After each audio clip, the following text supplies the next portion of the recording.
Александр Байгушев. Хазары. Исторический роман. Молодая гвардия. 1989 год. Номера 2, 3, 4. Исчезнув тысячи лет назад, таинственные хазары остались для нас строкой из Александра Сергеевича Пушкина, как ныне сбирается вещий Олег отмстить неразумным хазарам, и скупой записью в повести временных лет.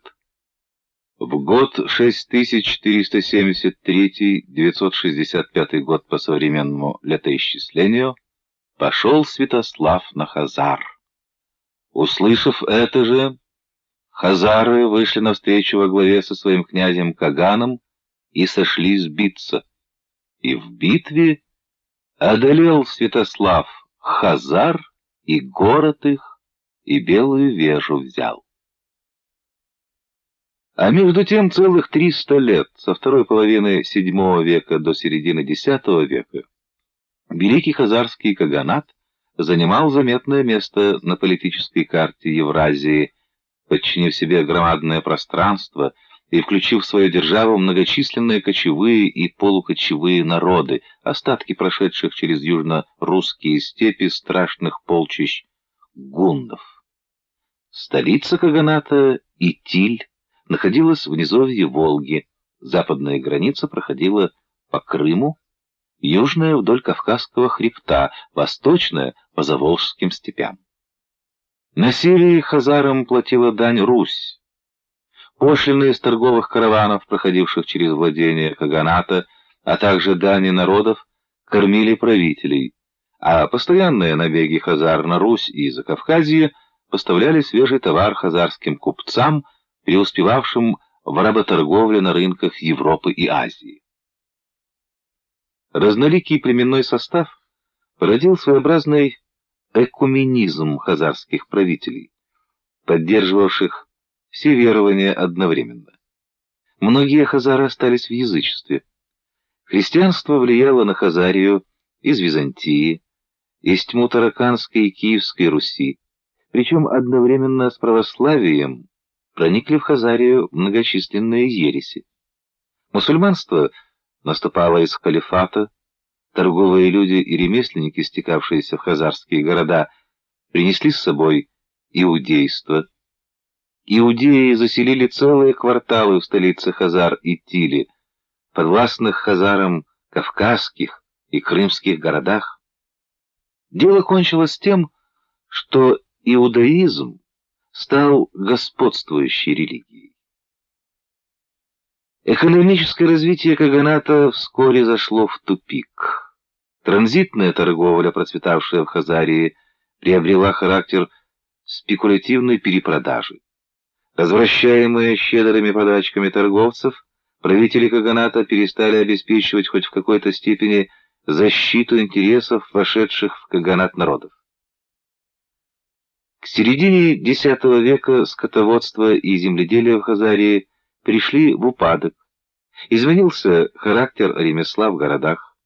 Высокое искусство, поэзию и ваяние вытеснили вещи, предназначенные для массовой продажи на чужих рынках, сделанные на низменный вкус.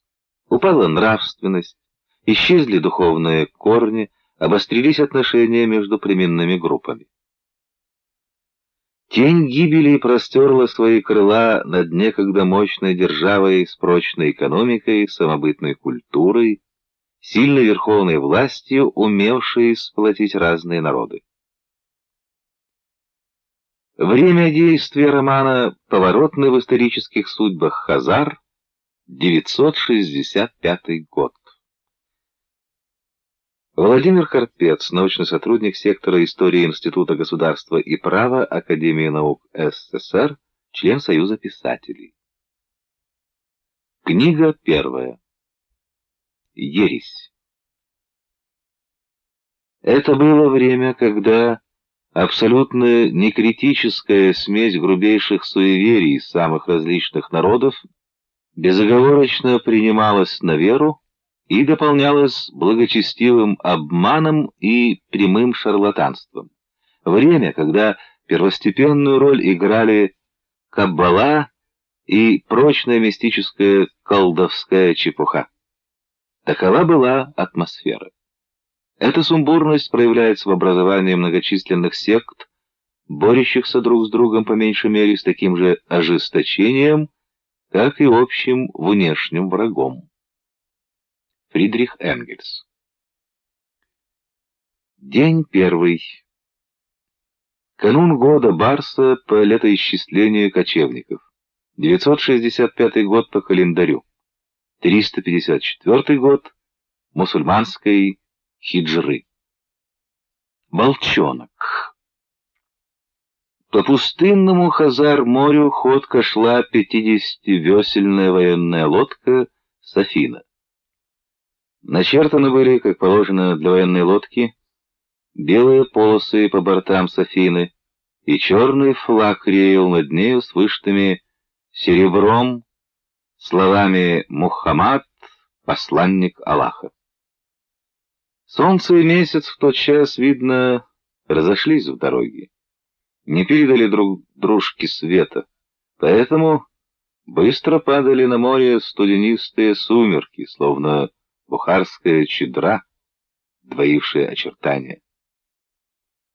Поход был опасным, но гребцам представили молодого, крепкого, низкорослого, скуластого монаха с распущенными волосами, который самолично собрался плыть с ними и клятвенно заверил каждого, что смерть в этом предприятии будет приравнена Аллахом к смерти в бою с неверными, при которой, как известно, Аллах забирает душу убитого прямо в рай. Гребцы работали веслами с утра, и к вечеру, хотя они по-прежнему поддерживали быстрый ход лодки, уже совсем выбились из сил. У многих уже не раз сводило руки и спину. Вдруг один из гребцов бросил весло, содрал со своей головы взмокшую челму и, похоже, что перекрестился. «Свят, свят Господь, спаси меня от предприятия супротивного Тебе, от ослепления моего и омрачения, прогони от меня сатану окаянного!» — закричал этот гребец. И стал он хватать себя за горло, будто душило его, и опять закричал: «О, сатана! Это ты вместо челмы повязал мне на голову красный платок с навозными жуками, хотел, чтобы прогрызли жуки мой мозг, как преступнику. Прочь, прочь!» Кощунствуя, гребец подцепил ногой снятую челму и оттолкнул ее от себя подальше. Он хватил губами воздух и поперхнулся, и обмяк всем телом. Поднял было персты над глазами, вроде как для крестного знамения, но не перекрестился, а опустил глаза долу и заплакал. Другие гребцы скосились на бросившего весло, ждали, что сейчас раздастся крик: «Хватай, кефир! Неверный среди нас! Кидай его в море!» Однако пересохшими были у всех рты. Гребцы выбились из сил, и сейчас каждый больше думал о том, как бы удержать собственное весло и не выпасть за борт к страшному чудовищу Тиннин, которое, по рассказам, поднималось из морских глубин за своими жертвами именно вот в такие вечерние молочные сумерки. К Кефиру подошел тот самый плывший на Сафине скуластый монах с синей повязкой на голове, в власенице и с довольно странной бородой, необычной, а висевшей 9 отдельными клоками. Монах вылил из кувшина воды на голову Кефиру, подал ему челму и громко, чтобы слышали все, пожалел его. «Несчастный», — сказал монах, — «зачем спорил ты с судьбой? Зачем крестился, оскорбляя крестом пророка нашего Мухаммада? Мы можем принять тебя за неверного». «Я понимаю, Ты так устал, что ум твой помрачился, и ты сам захотел смерти. Но терпи. Каждому человеку его риск. Земная судьба записана там, на небе, на специальной доске еще задолго до того, как он появляется на свет, и невозможно самому человеку ни силой, ни хитростью изменить долю, записанную на доске. Терпи. Тяготы должны нас так же радовать, как удовольствие. Гребцы отдыхали, придерживая весла, но монах сказал: «Работайте. Осталось грести немного, всего еще несколько часов.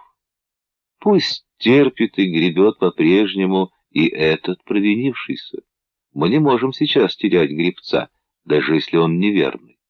Если за ночь не сделаем положенное дело, и утро застанет корабль у берега, его увидят, и вы все погибнете». Была уже полночь, когда Сафина по знаку капитана наконец замедлила ход.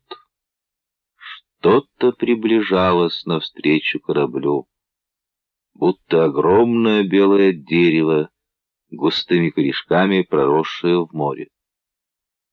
Но когда корабль подошел еще ближе, то оказалось, что это не дерево, а так виделась с моря река, Волга. Хазары называли ее Итиль, то есть река, истекавшая ветвистыми протоками. 70 жерл урча низвергали воду, и 1000 мелких ручьев струились между ними, будто воины при 70 командирах. Только теперь корабельщики, много слышавшие легенд про это дерево-реку, догадались, куда их заманили щедрой оплатой и заверениями про угодное Аллаху предприятие. Гребцы побросали весла и возопили: «О, души наши! Увы нам! Мы приплыли к косматым хазарам! Спаси Аллах! Над хазарами сидит колдун! Вот она, страшная река! Как бы не содрали тут с нас кожу по заведенному у них обычаю!» Капитан, однако, успокоил тревогу, приказал, чтобы без лишнего шума все надели кольчуги, разобрали щиты и сабли. На веслах капитан оставил всего несколько человек, среди них и Кефира. Теперь корабль осторожно скользил по одной из проток среди зарослей высокого чекана.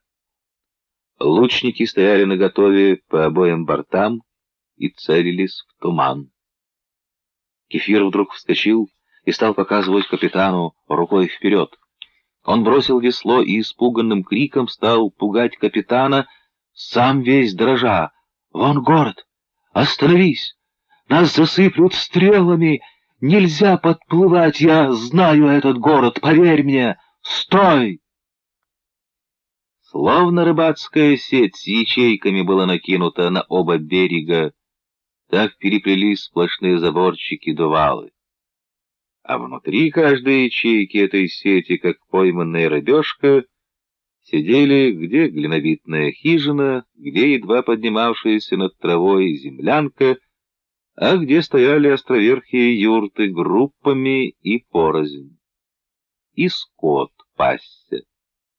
И видны были кое-где церкви с куполами, шлемами, плоскокрышие иудейские кинасы, мечети с минаретами. Посреди реки остров, от него к обоим берегам тянулся на цепях наплавной мост. И был на острове Белый дворец с башней. Корабельщики вгляделись и вдруг различили, что на плоской крыше башни странно прыгает и обеими руками тянется к восходящему желтому месяцу человек в белом длинном плаще. Человек прыгал на самом краю крыши и будто хотел схватить руками лунный луч. И вот этого-то прыгающего на башне человека в белом длинном плаще, который, похоже, запросто общался с луной, не вынесли корабельщики. И напрасно монах пытался им объяснить, что прыгающий человек всего лишь Иша. У древних тюрков существовало разделение власти. Духовную и законодательную осуществлял с помощью беликов, изречений, обожествляемый на земле Каган, а исполнительную, управляющий богатством, назначаемый Каганом за подвиги Иша. У этого Иши вера такая. Сам Каган здешний и кочевники молятся синему небу и солнцу, а Иша молится луне. От уговоров монаха лишь еще больше перепугались корабельщики. Наверняка колдун этот Иша. Известно, что колдуны да каббалисты знаются с луной.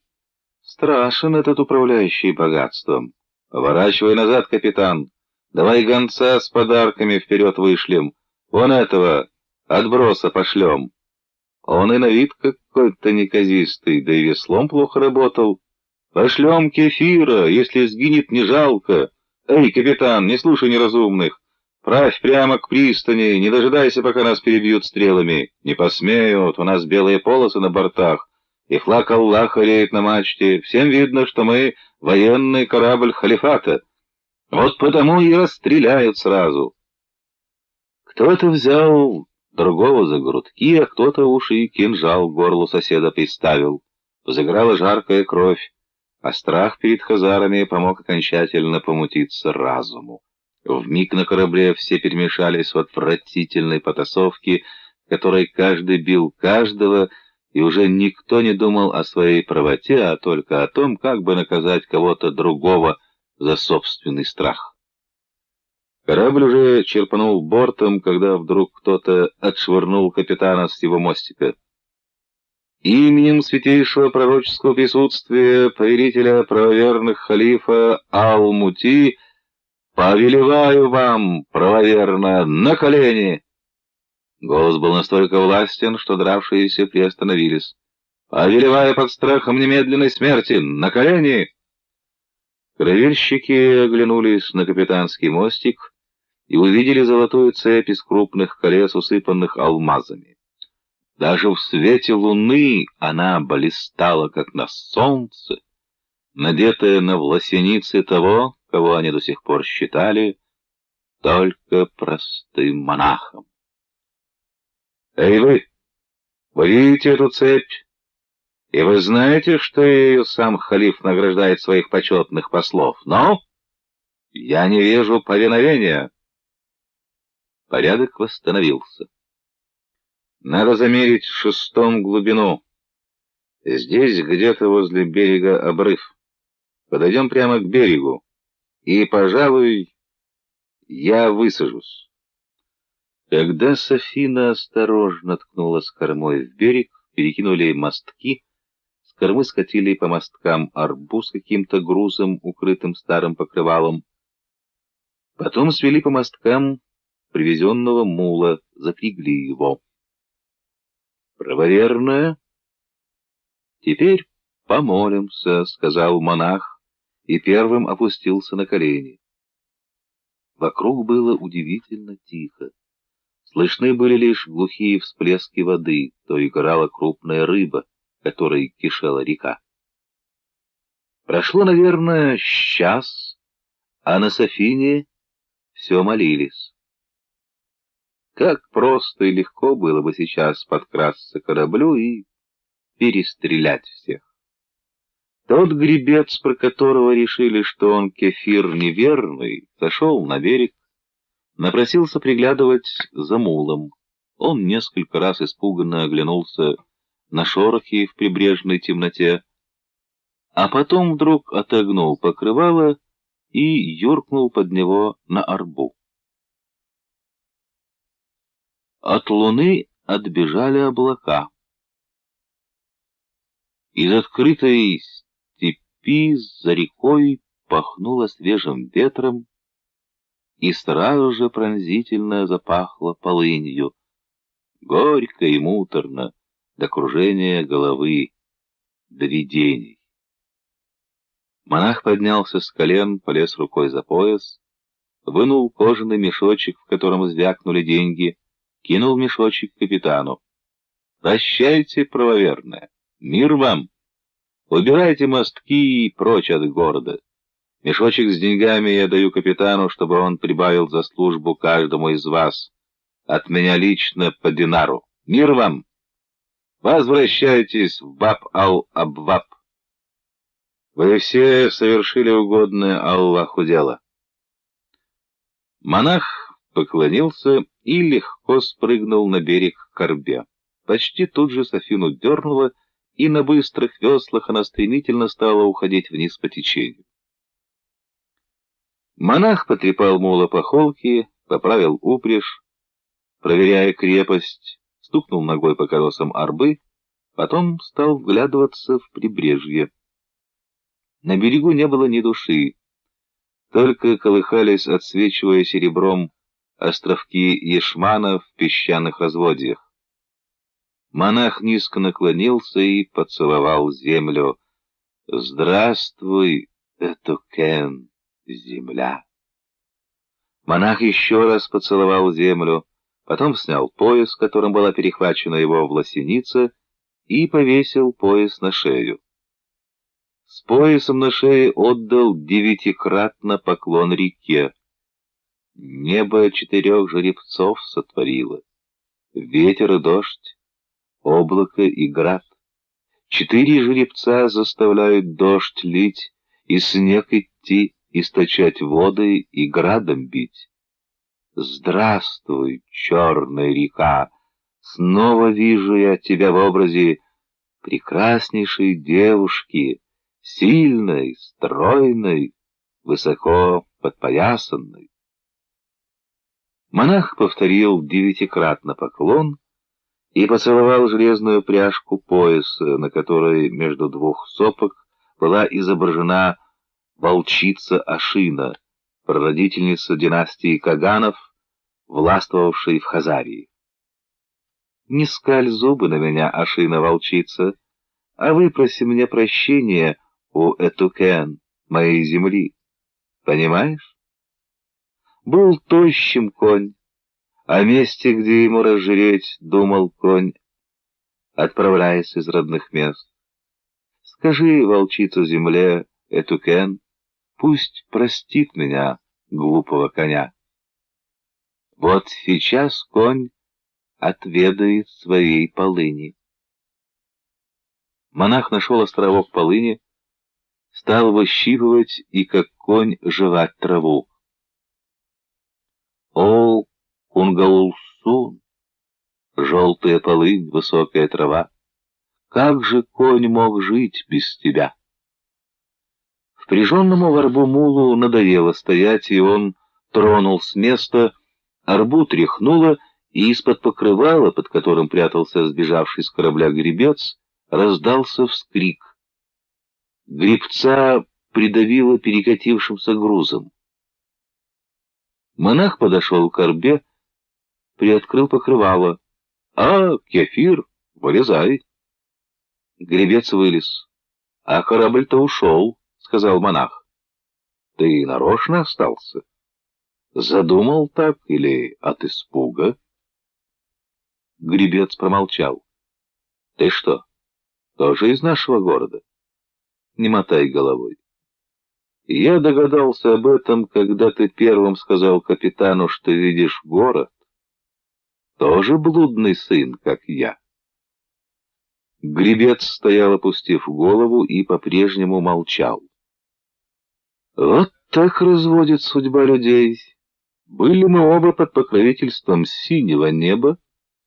Теперь я мусульманин, ты христианин. Это я сразу понял. Однако вот пожуй травы. Забыл, небось, как пахнет наша Кунгаулсун. Ты жуй, а я еще пока помолюсь старым нашим богам. Я думаю, Аллах простит мне этот грех».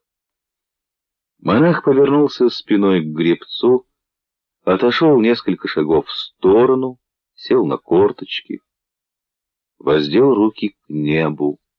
«О земля, о синее небо, о огонь, О, ты, зеленая степь! Когда монах вернулся, гребец стоял у арбы. «Ну что, поедешь со мной в город?» — спросил монах и, не дожидаясь ответа, полез на передок арбы. «Садись сзади». Гребец сел. Мул медленно потрусил по прибрежному песку. Гребец смотрел на монаха, кусая губы. Луна спряталась, и стало очень темно. Гребец неслышно подбирался поближе к монаху, ползя по арбе. Когда до спины монаха остался всего один шаг, гребец привстал, согнулся, как готовая прыгнуть на жертву кошка. Он уже качнулся, начиная прыжок, но решил перекреститься. Перекрестился мелко, торопливо, снова стал готовиться к прыжку, но в этот миг вышла луна, и гребец начал креститься уже в страхе перед тем, что наплывало на него из темноты, как привидение. Он увидел распятие. Не из храма, а настоящее, живое распятие. Вроде бы человек на кресте и вроде еще жив. В желтом лунном луче, наплывавшее на арбу распятие, мерцало, как под колеблющимся пламенем свечи, и виделось, будто у человека на кресте шевелятся губы, будто трясет он светлыми волосами, а рядом с распятым появилось еще и женское тело, посаженное на кол, и было похоже, будто оно еще извивалось. Арба двигалась вперед, и теперь по обеим сторонам от нее тянулись кресты, изредка перемежавшиеся колами. Распятые и посаженные на кол тела выплывали из тьмы и исчезали во тьму. У луны теперь больше не хватало света для всей земли, и она омывала своими лучами только умирающих. На телах многих погибших шевелились какие-то черные пятна, настолько черные, что в них непроницаемо погибал желтый лунный свет. Вдруг арба зацепилась осью за один из крестов. Тот повалился и сразу будто ударило вокруг черной тучей, и раздалось хлопанье множества крыльев. Черные пятна пропали с мертвых тел, и, роясь, воспарили в воздух. И закаркало все вокруг.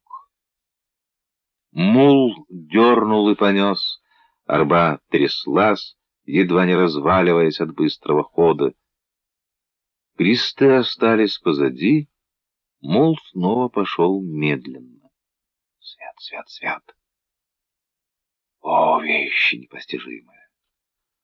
О, что я сделал! Что мне мерещатся такие видения! Беспрестанно, будто перед тем, как испустить дух, испуганно причитал гребец Кефир и, совсем как днем на корабле, хватал себя руками за горло, сопротивляясь удушью. Монах как будто спиной увидел, что творилось с гребцом. «Что? Страшно?» — не оборачиваясь, буркнул гребцу монах. «А, возможно, нас с тобой посадят уже сегодня сюда, рядом. Тебя на крест, а меня на кол. И даже имени не спросят, чтобы обойти кровную месть. Тихо, тайно убьют, но обязательно с уважением, чтобы душу не уничтожить, и ты мог на небе как мученик за свою веру предстать. Если ты христианин, так крест тебе сделают. По древнему обычаю, как римляне вас распинали. Кандар Каган Песах, главнокомандующий, страшный поклонник древних обычаев.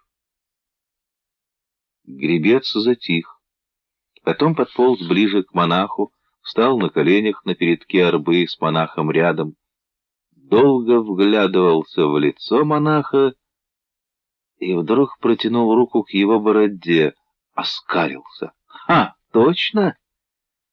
9 клоков бороды! Да ты волчонок!»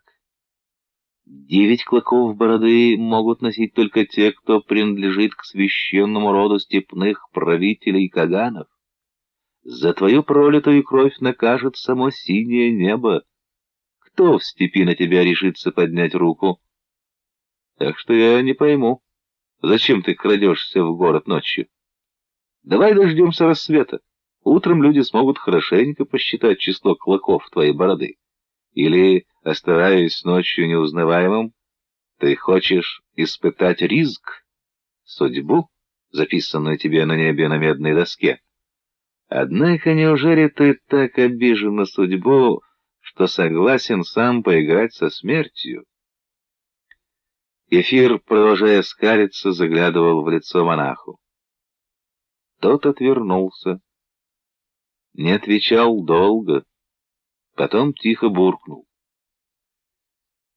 «Да, я волчонок. 9 клоков моей бороды правильно подсказали тебе, что я принадлежу к великому дому Ашины-волчицы, рождающему для степи ее правителей Каганов. Однако у меня свои замыслы, Кефир. Так случилось, что я не могу допустить, чтобы все в городе сразу узнали, что волчонок вернулся. И потом еще вот это, он махнул рукой на груз, лежавший под покрывалом на орбе. С этим мне можно возвращаться в город только ночью. Нет уж. Будем въезжать в город все-таки ночью. И давай не трусь. Все в воле Аллаха, и впрямь ведь невозможно изменить долю, написанную на доске. С реки потянуло молочной дымкой, а впереди стало уже видно частокол, отгораживающий город, и городские ворота. Город был темен, и даже на белой башне, нависшей над ним, не было ни огня. Мул направился было к воротам, но вдруг монах резко потянул за вожжи, направил арбуз с дороги прямо в заросли чекана. Забравшись в непролазную чащобу, соскочил с арбы, стал распрямлять руками чекан, укрывая след колес. Обернулся. «Помоги мне, Кефир. Сегодня не поедем в город. Сегодня не та ночь. Не пришла весна. Видел? Совсем нет огней. А мы должны выехать в город в новогоднюю ночь». День второй. Серах. Черное пламя. О, ляля, весна! Нет и не будет никакого властнее тебя в Хазаране, и слаще тебя нет. В первый месяц года, Нисан, с первым теплым терпким хорасанским ветром приходишь ты, целомудренная и смелая, тихая и разбойная, вкрадчивая и неодолимая, единственная для каждого и принадлежащая всем. Глубже и бездоннее становится небо, и звезды высоко встают. И вот уже все в городе знают, что ты придешь. Слух проносится внезапно, как счастливый смерч, и никто не удивляется его внезапности, а только все спешат надеть праздничные одежды, потому что одежды эти, конечно, уже вычищены и уже тоже ждут. Бывают еще студеные ночи, и лежит еще в лощинах буро-красный грязный снег. Перемешивается снег за зиму с песком, приносимым ветрами из рын песков, и без прямого солнца не растаять такому снегу. Бывает еще, не прилетели и птицы, или только самые первые, и купеческие караваны еще не сплывают с верховьев реки, потому что по реке идут льдины. Но вдруг становятся неспокойны люди. Кажется всем, что уже словно чьи-то неслышные шаги всколыхнули воздух совсем рядом и напоили его бальзамом, оставили запах истомленного, зовущего тела. В Хазаране это дни для разлученных влюбленных. 5 законных вероисповеданий здесь, как строгих, не смешивающихся каст. Язычники, слушающиеся магов, язычники, опекаемые волхвами, христиане, мусульмане и иудеи. И под страхом костра, утопления, сдирания кожи, побитья камнями не смеют дочери одной веры сочетаться браком с сыновьями другой. Но в дни весны безумно рискуют влюбленные, надеясь на помилование, ибо когда весна приближается, уже нет в городе иной, кроме в лялю весну веры. Старики-жрецы из белого храма все-таки тащат белоснежного жертвенного агнца своему богу. Но что это с ним вдруг сталось? Отчего вдруг вовсе не степенные, а суетливые шаги? Где благочинная отрешенность и куда пропала возвышенная пустота из их глаз? О, как гибельно заблестели теперь их черные, еще не выцветшие очи! Ах, даже из стариков, видно, взбередили эти полупрозрачные вечера приблизившегося Ниссана. Это пришедшая ароматно-душная ночь, погружающая в волнительно горячечный сон даже человека с увядшей мышцей. Ай, старики, старики, что вы шепчете? Ведь разве это молитва? Хотя и из книги Бога повторяете вы строки. Весна, как девушка на выданье. Поучали гипоники, наставления, писанные ромеями, новыми римлянами, о великой силе первой девичьей тряпки. Будто ежели бросить ее среди поля, то ни лоза, ни семена не будут повреждены градом. Вот будто как даже град ею усмиряем. Усмирила иудейка Серах язычника Булана. Понадеялась на силу первой девичьей тряпки, без свадьбы стала ему женою, и не может которую ночь Булан с ней расстаться. Близится 3-й рассвет, а Серах все лежит с Буланом в его юрте на теплой кошме. Руки ее его обвивают, и губы ее в его губы дышат, и забывает Серах все то страшное, что ожидает ее у Кинасы, про свой стыд и стыд отца. Крепче прижимается она к любимому и старается думать только о весне, о Новом годе, что с рассветом, с солнцем придет. Весна Лялю, богиню весны и семьи, приведет. Вся надежда у Серах теперь на заступничество Ляли. Весь свой виноградник отдала я тебе, любимый. Мои губы теперь твои губы, мое тело теперь твое тело, моя кожа теперь твоя кожа, и вся я сам ты.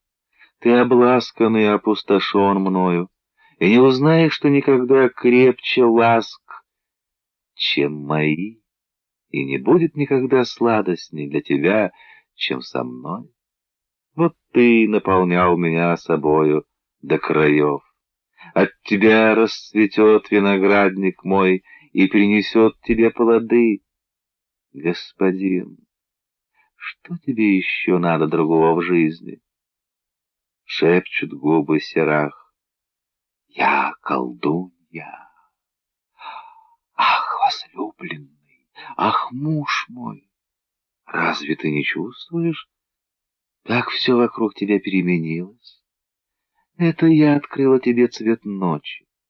Отныне и навсегда будет ночь для тебя, как черный виноград, потому что, глядись, как лоза, ползут, вьются мои волосы, а цвет их — черный виноград.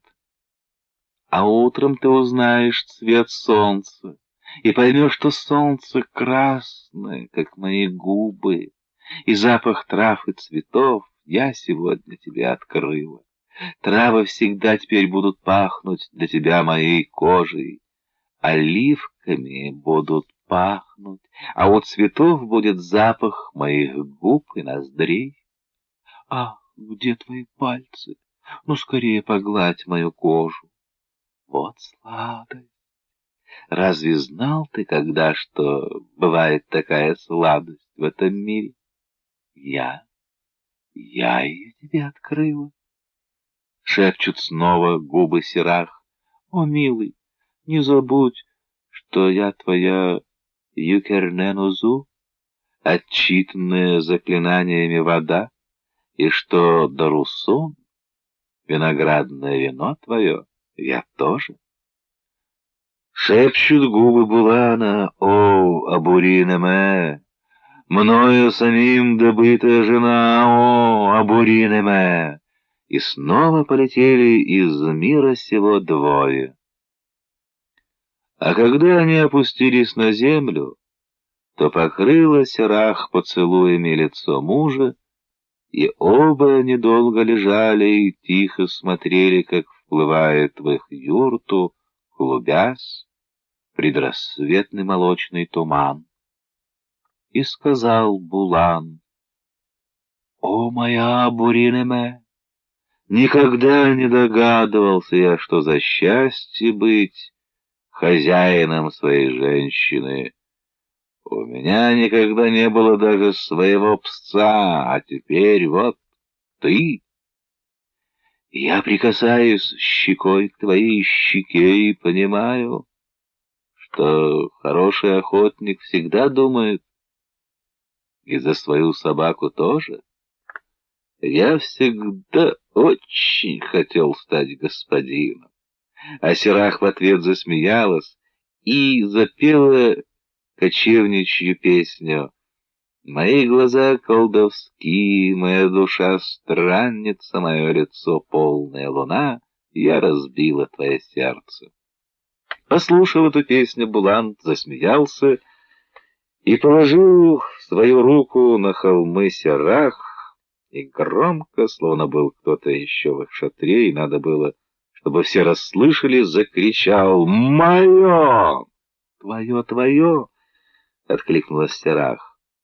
А Булан почувствовал, как опять твердеют ее холмы, и губы ее вновь его позвали.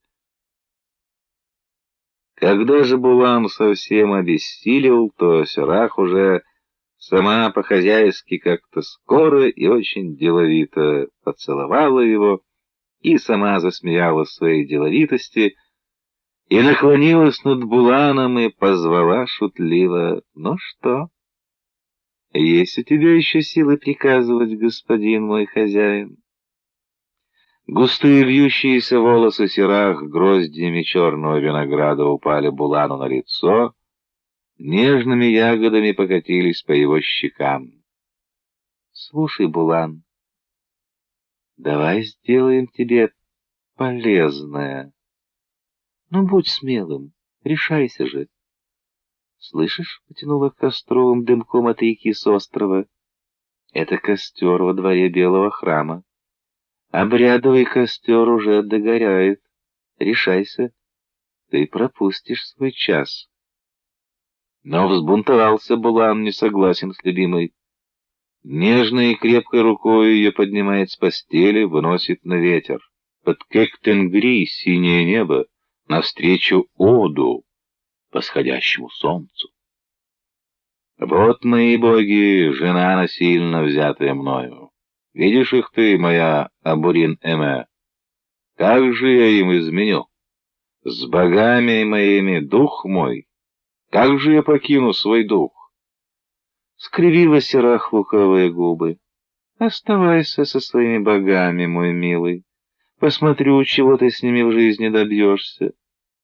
Растерялся Булан, не понимает любимую. Возлюбленная моя, но мы теперь с тобой одно. Ты теперь стала мною. Разве уживутся во мне разные боги? Разве возможно, чтобы две разных души были у одного человека? Милый, а я уж малышек наших себе представляла, двух Тариксенов, наследников твоих, сыновей законных. Я уж представила, как священники из белого храма к нам во двор заходят, свежие угли сжигают, в веру сильных малышек наших принимают. И вот уже не плачут малютки. Теплым жмыхом, будто соской им позакнуты рты, тихо сопят малышки, а вырастут, встанут в белом храме рядом с самим Ишей Иосифом, нашим управителем. Кто сейчас ты? Только Лось-младший из захеревшего города. Лось-младший — Булан, по-хазарски лось. Так пусть же возвысятся хоть твои дети. Опустил Булан любимую свою на землю, на ноги поставил. Женщина, я господин твой, тебе меня слушать. Здесь мои предки, не ссорь меня с ними, нас люди осудят. Медлит Сирах, не знает, то ли мужу в круг шеи обвиться, то ли с ним строгою быть. Потом говорит, улыбаясь: двое нас теперь. Зачем же нам прочие люди? Отшатнулся от Сирах Булан. Женщина, ты говоришь зловредные слова. Я свободный, а человек свободного состояния, в отличие от раба, живет для своего рода. Если мужает твой род, то и в бою не страшно. Боец, принимая смерть, остается бессмертным в своем роде, в своих сыновьях, Тариксенах, в своих сородичах. Домом кочевник называет свой род. Род, как река, велик и бесконечен. Человек умирает здесь, а в том мире приходит к Екес, предкам. Милый мой, где твои мне клятвы? Разве не одна я для тебя теперь? Но уже гневен Булан. О, моя любимая Сирах! Разве ты не считаешь меня достойным сыном моего отца? И разве не знаешь ты, что это моего отца Булана-старшего из великого уважения к нему вся масса народа выбрала гонцом на восток? Мой отец ушел, чтобы привести к нам сюда с Алтая полк со знаменем.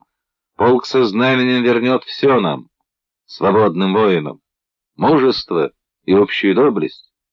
И возвысится сразу наш Эль, вернется гордость в наш народ. У нас выживший из ума Каган, а если нам умного Кагана? Засмеялась Сирах звонко, серебром ледяным засмеялась. Милый воин, для торговцев достаточно стражи, чтобы золото их охраняло. Зачем полки? Зачем войско торговцам? Ходят слухи, что принц Тонгтегин по прозвищу Волчонок должен вернуться. Он теперь в халифате, но на родину собрался. Однако купцы его не примут. Вот так-то. Перестала кривить губы Сирах, лед растаял в голосе ее, шагнула она к любимому, прижалась. Лучше не думай сейчас о доблести, милый, ее не оценят. Пойдем, милый, в юрту, ты устал. Сомкнем вместе глаза. Они вновь за пологом теплым, шепчет Булан. Милый, мы еще возвысим наш Эль, народ, государство. Отец мне сказал, уходя на Алтай, что в здешней местности стало много желтого золота и белого серебра, и мало доблести. Отец опасался, что если так дальше пойдет, то в нашей местности вовсе не останется бессмертия. Наши эбуке, предки, всегда жили домами. Больше 1000 человек в каждом доме, в самом малом роде. А теперь у нас в городе на реке стали жить отдельные люди. Они разбрелись из-за желтого золота и белого серебра. Не стало домов, и не на чем стало Кагану поставить высокий престол, поднять Эль. Отец потому и пошел за полком со знаменем, чтобы, увидев знамя, одумались люди. Шепчет Сирах: «Милый, зачем ты повторяешь речи Тонга-Тегина, младшего волчонка? Что нам до всех? Не будь же ты наивным, мой милый. Твой отец ушел на Алтай за полком, и хоть все в городе об этом знают, но кто помог тебе в твоих несчастьях? А где отец твой? Ведь он не вернулся, Булан-старший. Он ушел за доблестью для всех, а потерял и собственное имущество. Неужели со мной будет такое же худое? Я рожу тебе добрых тариксенов, законных сыновей, а ты их бедняками бросишь, как бросил тебя твой отец? Милая, родная, да, я остался сиротою, но ведь кто-то должен был идти. Ведь всей массой народа был избран самый достойный. Спи, мой страдалец. Ровно дыхание Булана, но обвела его шею Сирах, целует. Милый, единственный мой, нету у тебя отца. Ушел он, взял с собой твою родовую доблесть.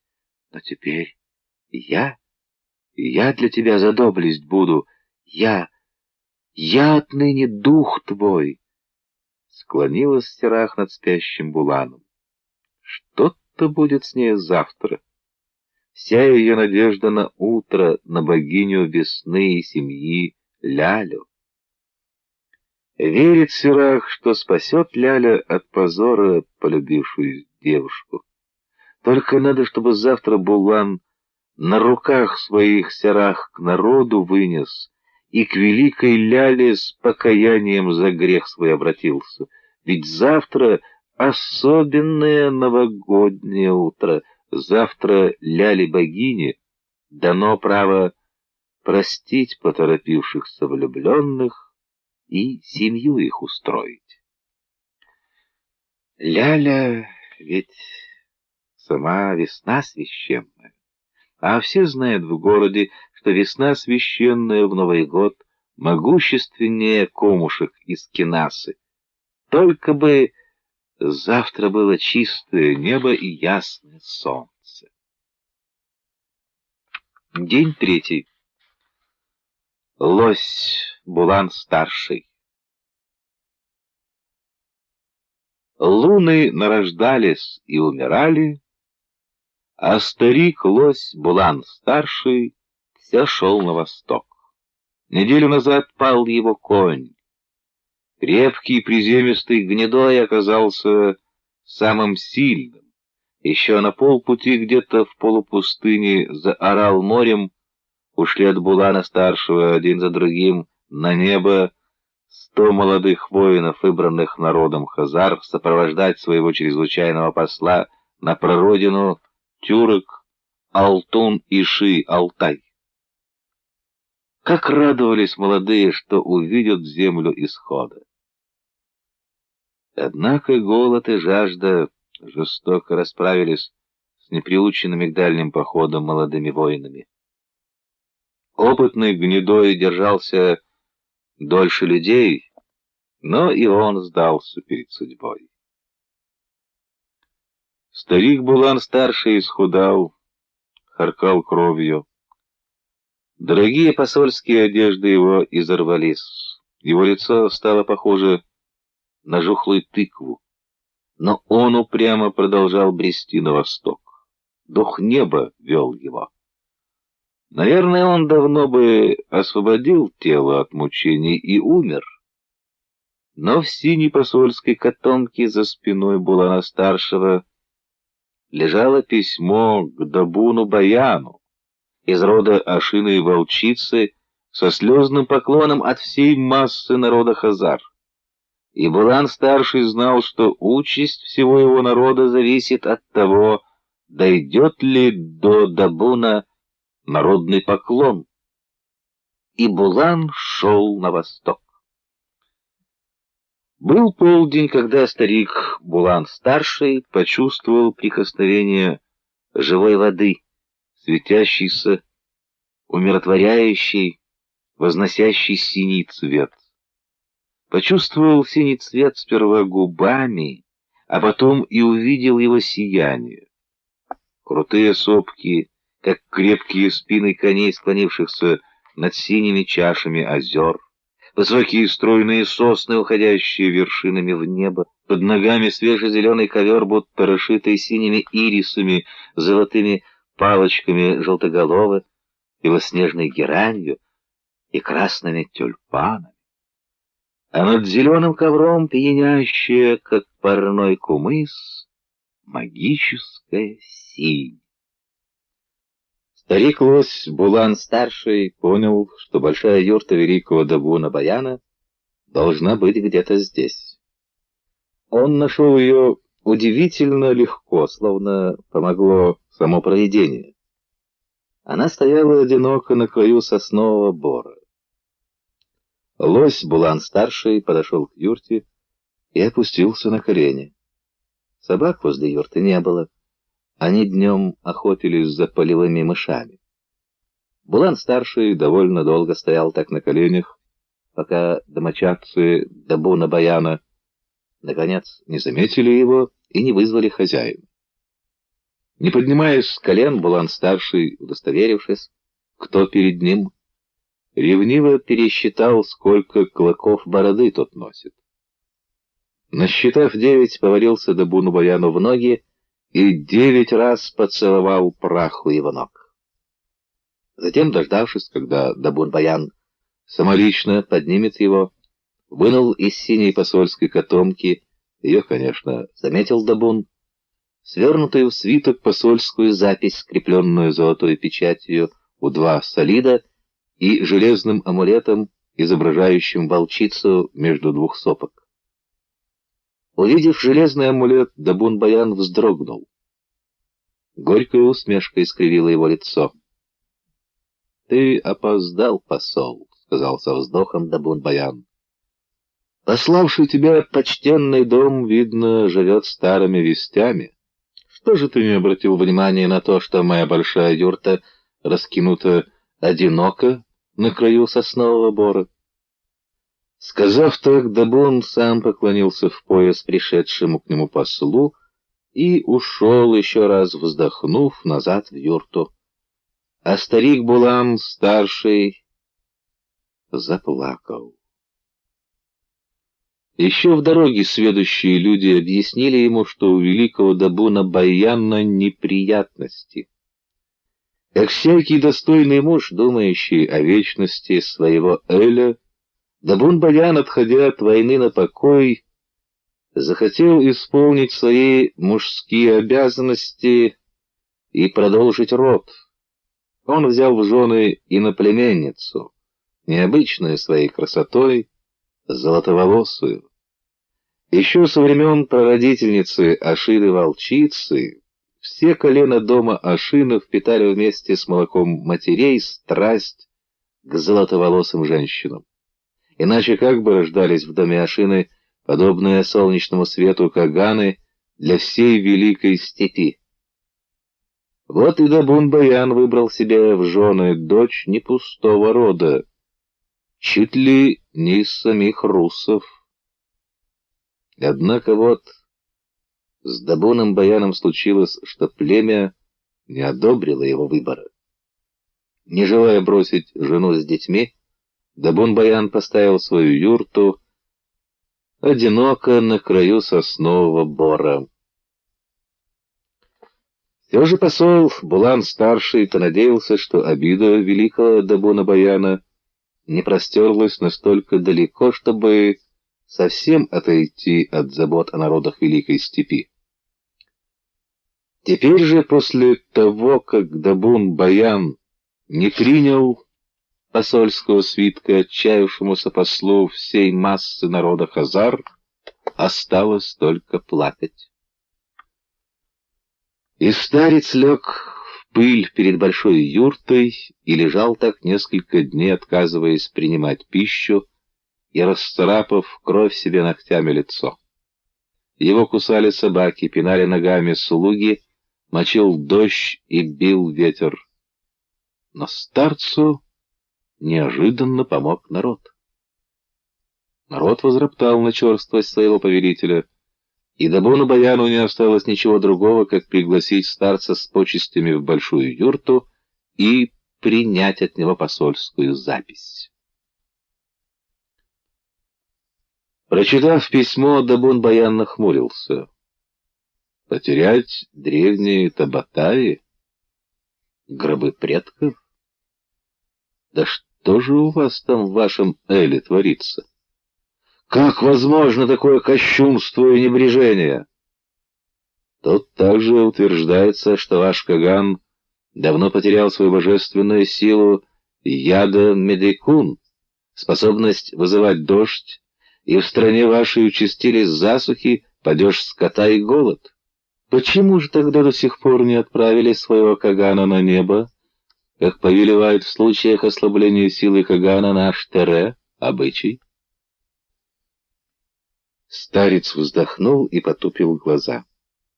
Великий Дабон Баян, мы, хазары, помним Тере и свято его почитаем. В случае ослабления божественной силы Кагана народу надлежит без промедления, дабы не передалась всему Элю, народу-государству, слабость правителя, наложить Кагану на шею шелковый шнур и, удавив, отправить с надлежащими почестями в иной мир. Однако вот беда, из-за которой вся масса народа хазар, выразив свою волю на собрании сильных, решила обратиться к тебе. У нас оказалось, что на стол Кагана нет достойного преемника. А тигины? Неужели ваш нынешний Каган настолько бесплоден, что многочисленные его жены не родили Элю ни одного наследника? Похоже, ваш народ не собрал своему правителю достойного гарема. Говори правду.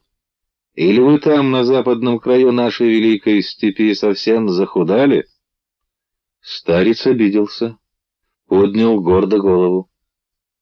Почтенный Дабон Баян, мы в несчастье, но мы не какой-нибудь пустой осколок от кочевой орды, дошедшей до дальнего западного моря. Когда 300 весен тому назад мы, подняв сияющее медное знамя, пошли отсюда с Алтая вслед закатывавшемуся солнцу, то было нас 9 родов. Теперь нашему Кагану положено 25 жен и 60 наложниц по числу больших и малых народов, которые входят в великий хазарский каганат и поставляют нашему Кагану воинов.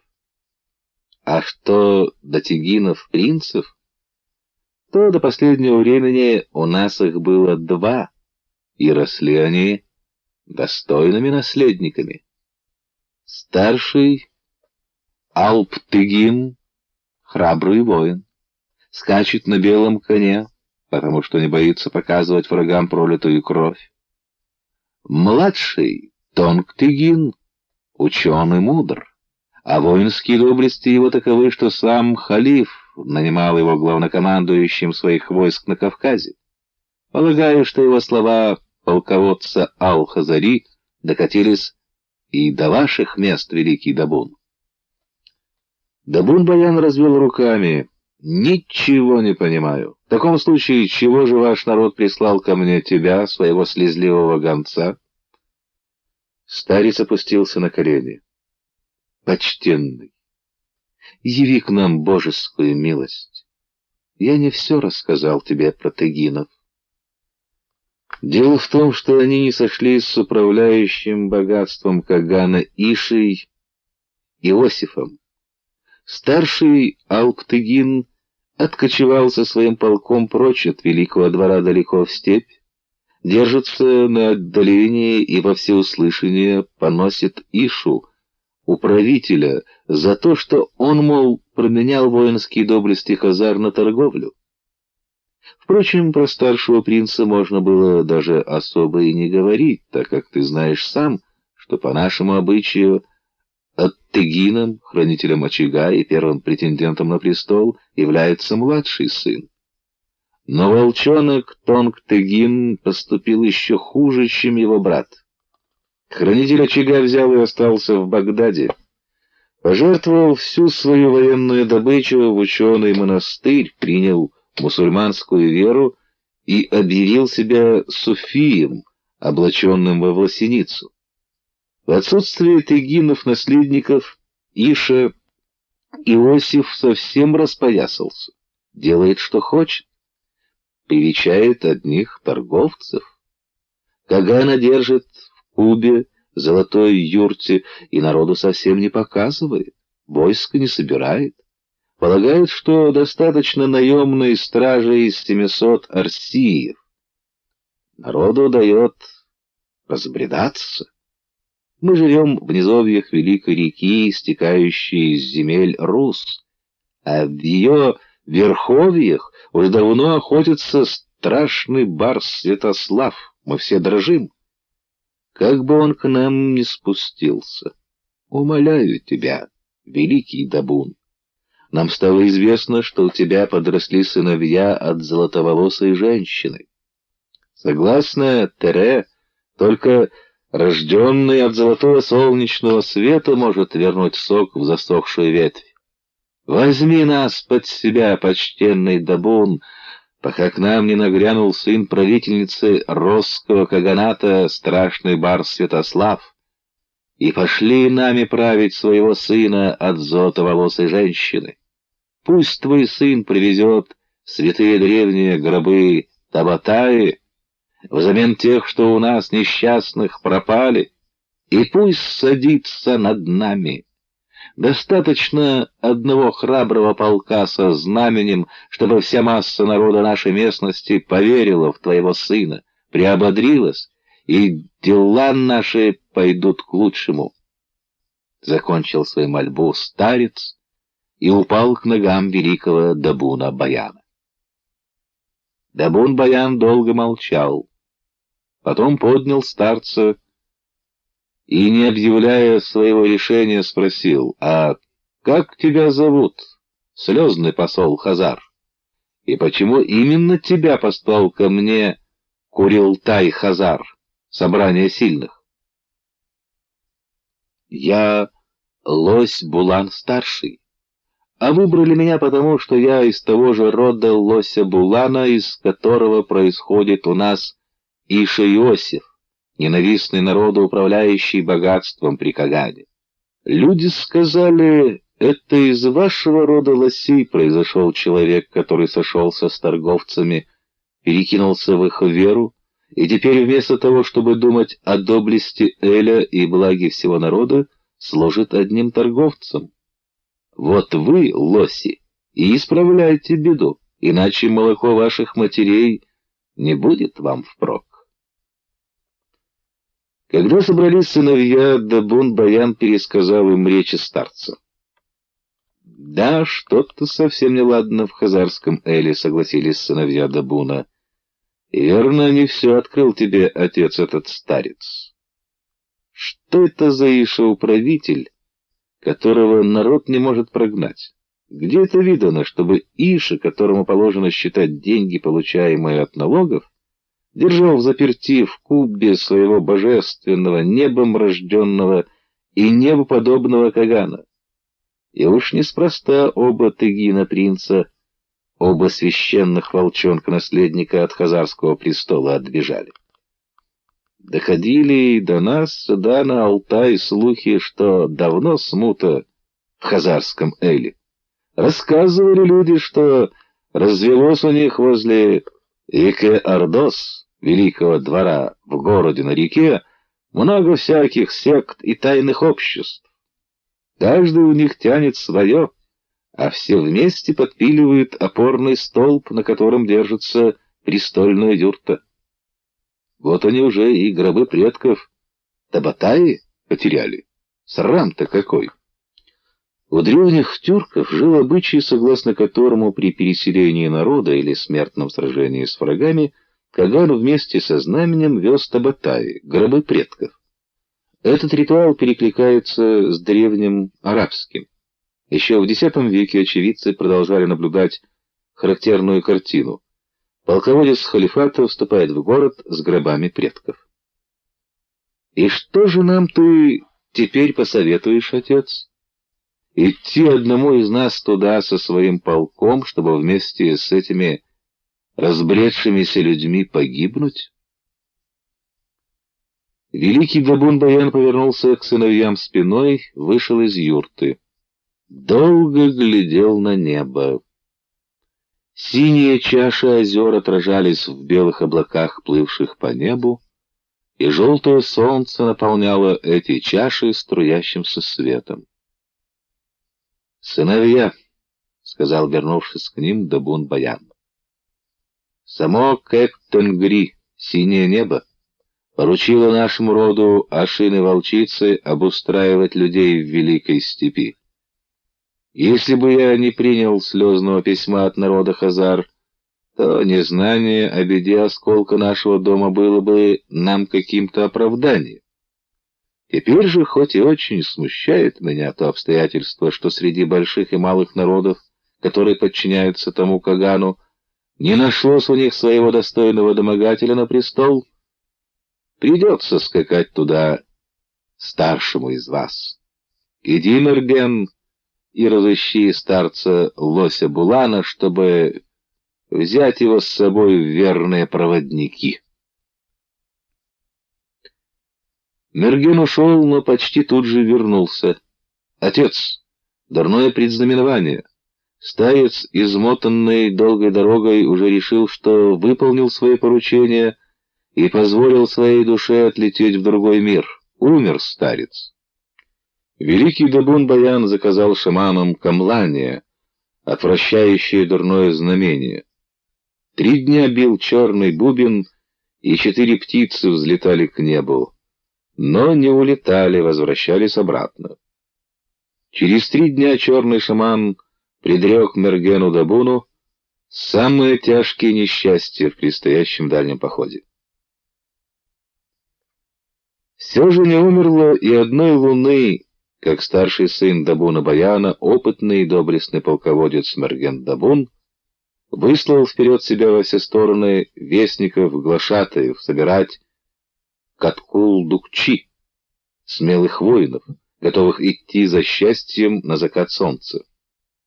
Снял юрты, погрузил на синий арбу прах предков, как полагается, когда люди переселяются навсегда на новые земли, поднял высоко к солнцу сияющее звонкой медью знамя дома Ашины-волчицы и двинулся со своим бесстрашным полком в сторону туманного ненастного заката.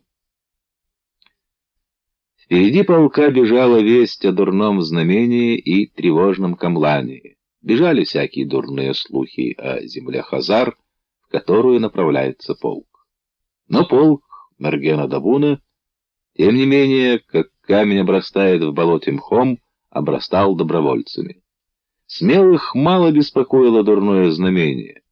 Ничего не значило для них и тревожное камлание. Они считали, что, коли посланный хазарами гонец добрался до большой юрты на краю соснового бора на Алтае и оттуда отошел полк, то предзнаменование и камлание уже мало что могли значить.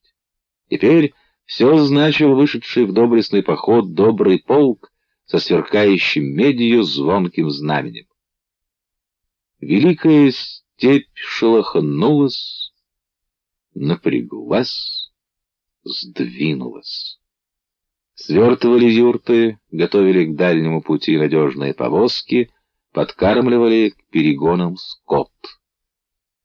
Когда полк Мергена вышел с Алтая на закат солнца, за ним уже катилась орда. Она катилась, как саранча, съедая всю траву, сметая все на своем пути, а впереди нее шли дожди. Высланные вперед в сторону Орал-озера дозорные, вернувшись, сообщили, что что травы впереди хорошие, и зеленый мост этим летом, кажется, перекинулся через всю полупустыню до Урала. Нахлёстывая коня, Мерген крикнул: «Надо успеть, пока идут дожди! Вон сколько за нами поднялось народу! Если так дело пойдет, как бы мы ни смели самих хазар!» И, довольный шуткой, удало засмеялся. День 4. Сирах. Черное пламя. «Эй, пробуждайся скорее, муж мой! Разве ты не чувствуешь, что волосы мои рассыпались по твоему лицу и лизнули тебя черным пламенем? Ну, открой же глаза, что жмуришься? Или никогда не видел меня всю?» Вот мои черные глаза птицы, они уже летят, зовут тебя встречать солнце. Вот мои губы алые, жаркие, с тонкими устьями, они тебя сладостью и хмелем, как кумысом, сейчас напоят. Проснулся, смеется Булан, жадными руками обнимает милую. «Ой, горячо! Ты как пламя!» «А я и есть Сирах, пламя. Разве ты не знал, что пламя означает на моем родном языке мое имя?» Жарко ласкает мужа Сирах. «Было пламя в свете у неизреченного бога, а потом спустилось в облике женщины на землю к людям, к тебе, мой желанный, чтобы тебя зажечь пришло. Ну же, загорись честолюбием, гордостью, жаждой богатства. Будешь меня крепко любить, я нам огромное богатство наколдую. Ой, пламя, любимое мое, я об этом уже думал. Я не какой-нибудь талай-заяц. Я знал, какую чаку девушку похищать. Слышал я от ушлых людей, что отец твой Вениамин обладает колдовским пятиугольником, что в тайную общину детей вдовы он входит и про секреты ремесла знает от самого мастера. Скажи, сможет твой отец помочь мне тоже вступить в общину? А какой из себя пятиугольник? Из золота?» Сирах пальцем прикрыла губы Булану. «Тссс, не повторяй глупости, мой милый. Разве был бы простым ремесленником мой отец, и варил бы он рыбий клей, если бы у него был заветный пятиугольник? Пятиугольник в тайном обществе детей вдовы имеет только сам мастер. Обладая пятиугольником, мастер может прожить 5557 лет, а потом в тихом сне перенестись сразу на небо. Вот, милый мой, что такое пятиугольник». Шепотом, словно его подслушивают, выдавливает пересохшими губами слова Булан. «А ты, Сирах, знаешь, кто у нас в городе? Мастер кто?» Но уже опять веселится Сирах, опять милого крепко обнимает, опять черным пламенем своим зажечь жарко хочет. Ой, смешной ты, Булан! Кто же непосвященным откроет, кто мастер? На то ведь и тайна, чтобы ее не все знали. Ай, ну, не сжимай же так свои губы, приоткрой рот немного, так слаще нам будет целоваться. Полетели на облаке в синее небо Булан и Сирах, крепко-крепко обнявшись. Вырвалась из объятий Сирах, схватила медное зеркальце, смотрит на себя, взбила высоко волосы, как грозди черного винограда. Надевает яркое платье, желтое, из одного цельного куска материи. «А ты, мой резвый Булан, что все еще тянешься? Поднимайся живее, Соня, или ты запамятовал, что сегодня новогоднее утро? Приходит весна священная, бежим скорее с тобой на остров, к белому храму побежим. к Белой башне, ко дворцу Иши-управителя. Будем встречать весну на острове среди самых богатых и знатных. Буду я на острове на встрече весны всех красивее. Или ты уже стесняешься жены своей? Не хочешь гордо показать ее всему народу? Перед всей массой народа, такой завидной Абурин-Эме, самим добытой женой. Смело покрасоваться. Ах, какая удача, что сегодня весна приходит. Ну же скорее бежим просить прощения за наш грех, милый. Шумит, плещется людской поток через наплавной мост на остров. Взявшись за руки, как дети, бегут Булан и Сирах на остров. Мимо церкви с запертыми дверями пробежали, мимо пустых мечетей, мимо иудейских кинас, караимских домов молитвенных собраний. Вот уже на наплавном мосту Булан и Сирах дробно стучат по дереву деревянные сандалии Сирах, но еще чаще стучит ее сердце. Только бы не заволокли небо тучи, только бы не скрыли тучи солнца, думает Сирах. Только бы не разогнал дождь праздник, не отпугнул ливень с молниями весну священную, а уж весна-то меня поймет. Сегодня Тере, хазарский непреложный Тере, на моей стороне. Пусть же Тере сегодня и мне поможет выжить, думает Сирах, ведь дает в руки оно влюбленным древнее право весны священной. Сколько раз наблюдала маленькая Сирах, как, вздыхая, разводили руками перед грехом молодых имам и епископ, раввин и маг в первое весеннее новогоднее утро. Их соединила весна. Смирялись одинаково разные священники и уже не могли не признать совершившегося по велению самой природы брака двух юных существ. Нас соединила весна, прижимается к Булану Сирах и заглядывает милому в глаза. Ведь правда? Вот сейчас оно выйдет. Наше общее солнце, быстро шепчет Булану Сирах. Колдунья! Обнял юную Сирах Булан.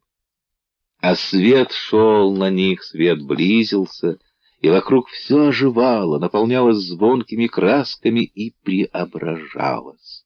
И в оглушительном свете родившегося дня затем внезапно, тих и укромен, возник заповедник, будто в шалаше они оказались среди огромного леса толпы, качающего всеми ветрами. Как схоронились они на глазах у всех! Почему их двоих уже не смеют толкнуть бесцеремонные локти? Их двоих уже стыдятся коснуться чужие потные руки. Их осторожно обтекает толчья. Или это их, юных влюбленных, разглядела и укрыла пришедшая с солнцем ляля весна? Знала Сирах, что видит священная весна то, чего не увидишь глазами, и что слышит священная весна то, что не расслышать ушами. Рассказывали и прежде юной Сирах люди, что весна вездесуща. Но могла ли Сирах надеяться, что вот при всех падет весны священная милость на нее с Буланом? Будто нет сейчас ценней для ляли весны другой драгоценности во всей любострастной толпе. Всю себя ей, провозвестнице любви, отдающей, чем они с Буланом двое. Будто нет для весны священной среди всего ликующего громогласия славу и возносящих никого других милее, чем в укромном уголке их с Буланом влюбленный застенчивый шепот. А может быть, само Кэк-Тенгри, синее небо Хазар, тут озаботилось? Ляля Весне наказала лося Булана-младшего и его юную жену Сирах, черное пламя, крепко опекать, чтоб не оказался пасынком сын Булана-старшего. Как-никак, ведь за весь народ ходатаем ушел, оставив сиротой сына лось Булан-старший, думает Сирах. Я очень люблю тебя, мой Булан. говорит славный сын храброго отца, за народ наш весь хазарский, достойного ходатая. Я очень тебя люблю и вечно верна тебе буду. Не посрамит рода твоего, имени отца твоего семья наша. Сыновей я тебе рожу, удалых Тарыксенов. Счастливо мы жить с тобой будем. Булан и Сирах спешат ближе к белому храму. Солнце вышло, оно ясное, светлое. И теперь Сирах хочет пробраться поближе к священникам, чтобы, когда глашатые затрубят в длинные трубы и прославят Новый год и весну, священники хорошенько бы услышали, ничего бы не пропустили из того, что Булан сейчас при всех людях про их любовь объявит, громко-громко назовет Сирах женой своей, самой лялей весной освященной. Вот уже подняты длинные трубы, вот уже кричит весь народ, подняв руки и приветствуя криками праздник. Не забудь, как меня на руки поднимешь, сразу громко кричи: «Нас соединила весна!» — шепчет Булану Сирах. И вдруг в толпу врезается барабанная дробь. «Не шибте! Будем бить палками!» Это нечто вроде объявления Арсиев-стражников о собственном появлении. «Разойдись! Все по домам! Сегодня весна отменяется!» Академия мудрецов при Белом храме пересчитала календарь и откладывает весну. Праздник переносится, о дне весны будет объявлено. Только что вокруг в веселом настроении бушевала толпа, и вот вытянулись все лица. Люди послушно уныло расходятся. Нынче весна голодная. В городе совсем плохо с хлебом, так хоть повеселиться надеялись. Пока смеешься, вроде не так слышно, как урчит в желудке. Ну вот тебе подарок. Так ворчат, но не бунтуют, приучены повиноваться. Булан растерянно смотрит на Сирах. Как же их законный вечный брак?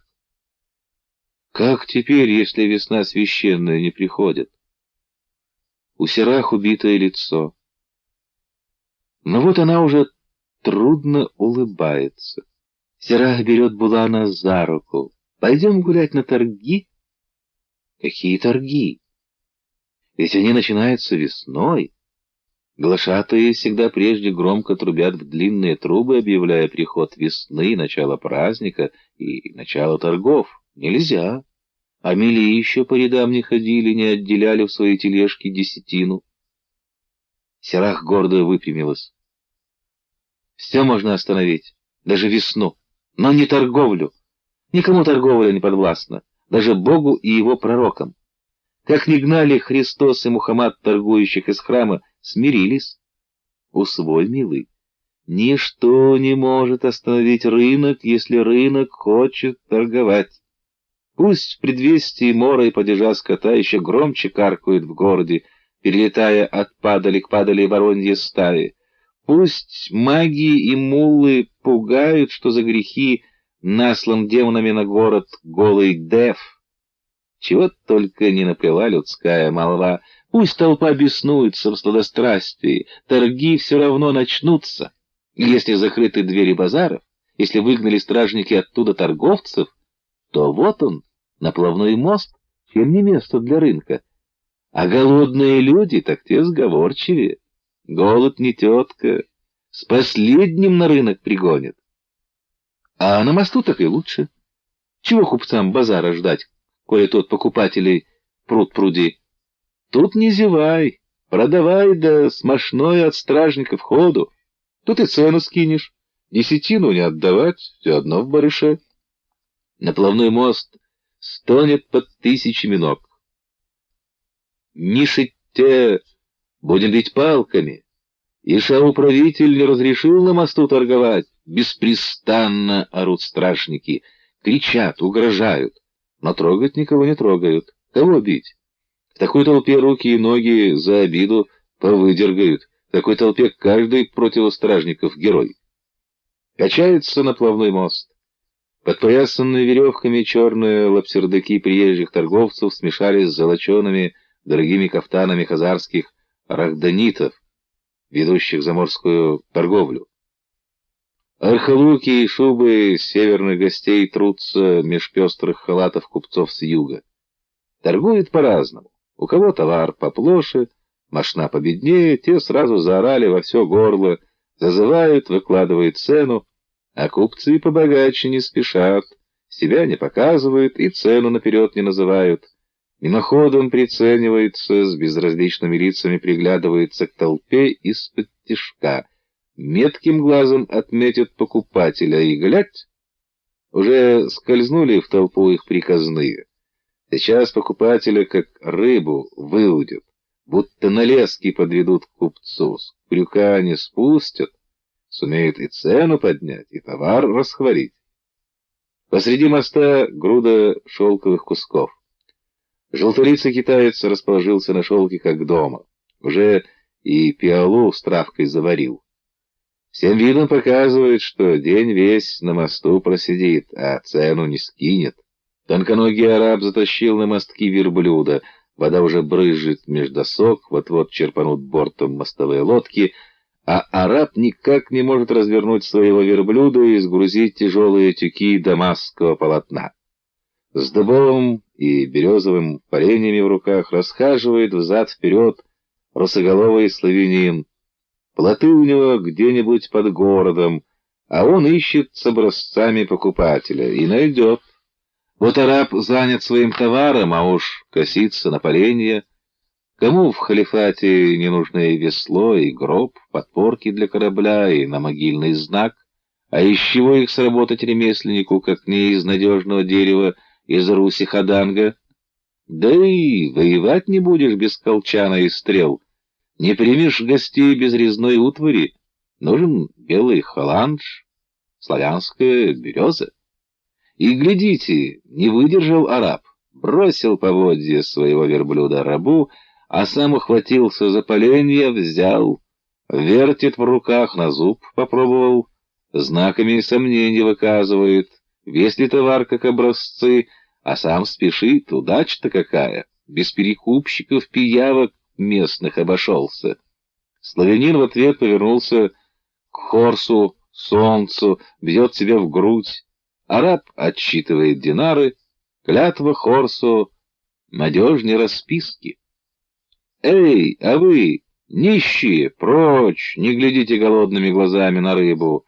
Не для тут горы прислуги приготовлено здесь угощение. Здесь торговля только для тех, у кого есть даники и тассужи, у кого в широком поясе звенят монеты, а не булькает вода в голодном брюхе.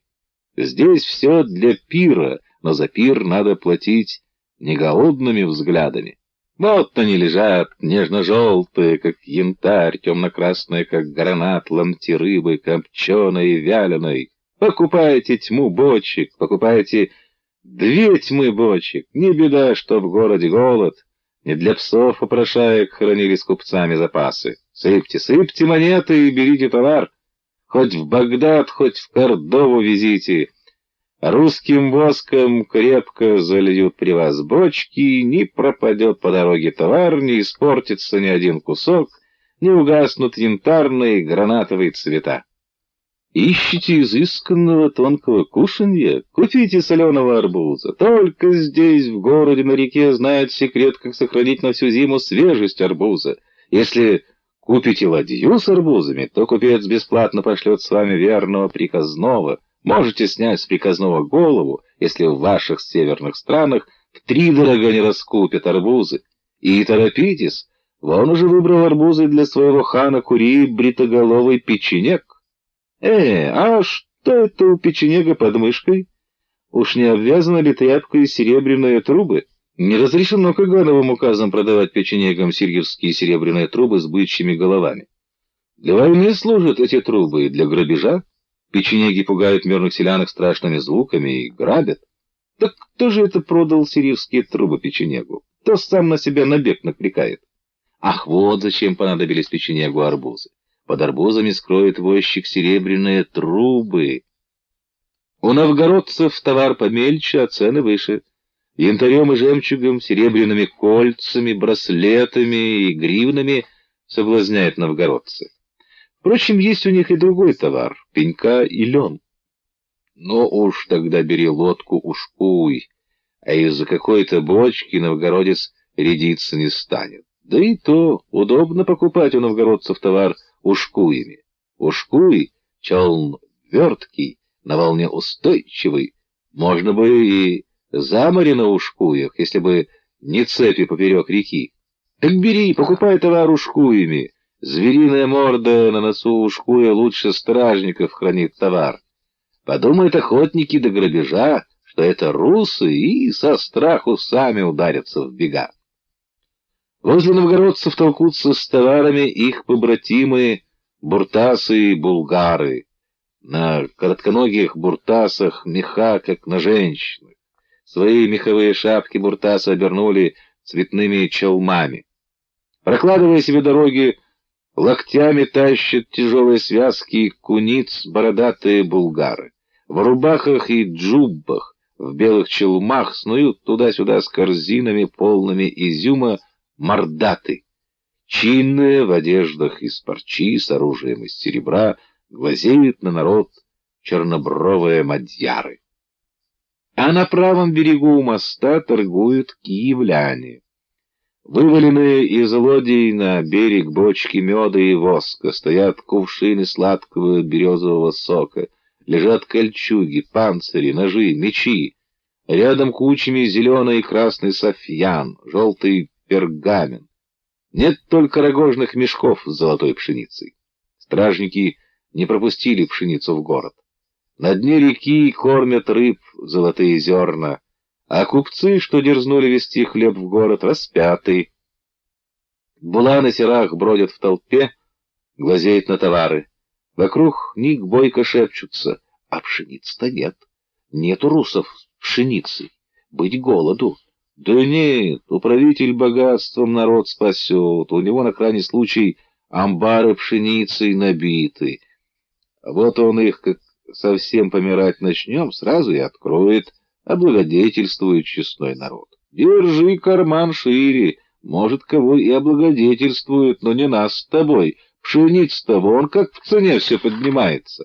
На то рынок, чего нет, то и дорожает. А слышал, русов-то, говорят, не по нашему обычаю распяли, не на деревенских ослах, на крестах, по староримскому. Ну, значит, их не наши стражники, а между собой они там. Христиане-еретики против своих же. Выясняет, кто православнее. Небось, павликиане с ромеями опять что-то не поделили. А вот еретики такой казнью и намекают, что, мол, с ромеями по их. А что тут можно намекать, если русы пошлину не хотели платить? То убиение законно. Как же еще от сокрытия пошлины купцов отучать? Но вот коли русы те пошлину заплатили... Да что ты сказал? У тебя язык собачий хвост. Серах хватает Булана за руку, силой оттаскивает в сторону, ее сердце стучит. Разговор, который они слушали, уж очень как-то стал похож на нарочитый. Эти слухи уж не сами ли соглядатые управителя богатством распространяют? Сами скажут, сами тебя тут же и схватят, и на осла деревянного, или еще страшнее, кожу с живого сдирать начнут, чтобы признавался. В чем угодно. Когда кожу-то сдирают, признайся. Булан и Серах снова ныряет в толпу. Скорее, дальше, дальше от внимательного глаза, который, им показалось, к ним начал присматриваться, только бы успеть убежать. Уже за мостом на берегу, среди юрт, перемешавшихся с редкими саманными домами, Серах решительно кладет обе руки на плечи Булану. «Милый, вон большой толстый тополь, а под ним мой дом. Я должна идти». Булан опускает голову. «Ты бросаешь меня?» Что с тобой, милая, теперь будет? Сирах долго молчит, ждет, смотрит Булану в глаза, потом, не снимая своих рук с его плеч, говорит медленно и почти строго. «Не спеши хоронить меня, лось Булан-младший. Я не Таюрка, юрточная юбка, не какая-нибудь пугливая кочевница, которая обесчестится и сникнет, только плачет и терпит, как ее бьют, а потом продают, как самый гнилой товар, на сук Ар-Ракике, невольничьем базаре. Я сейчас пойду. А в субботу, когда мой отец Вениамин вернется из плавания из заготовки рыбьего клея, ты должен прийти в наш дом. Я уже твоя жена. Солнце взошло сегодня при ясном небе. Оно осветило нашу крепь с тобой. Весна священная соединила нас. Мы оба чувствовали, как она нас в толпе укрывала, и теперь ничто уже нашу брачную крепь не разорвет. Однако я не хочу лишнего позора для отца. Ты же знаешь про строгости в наших иудейских кенасах.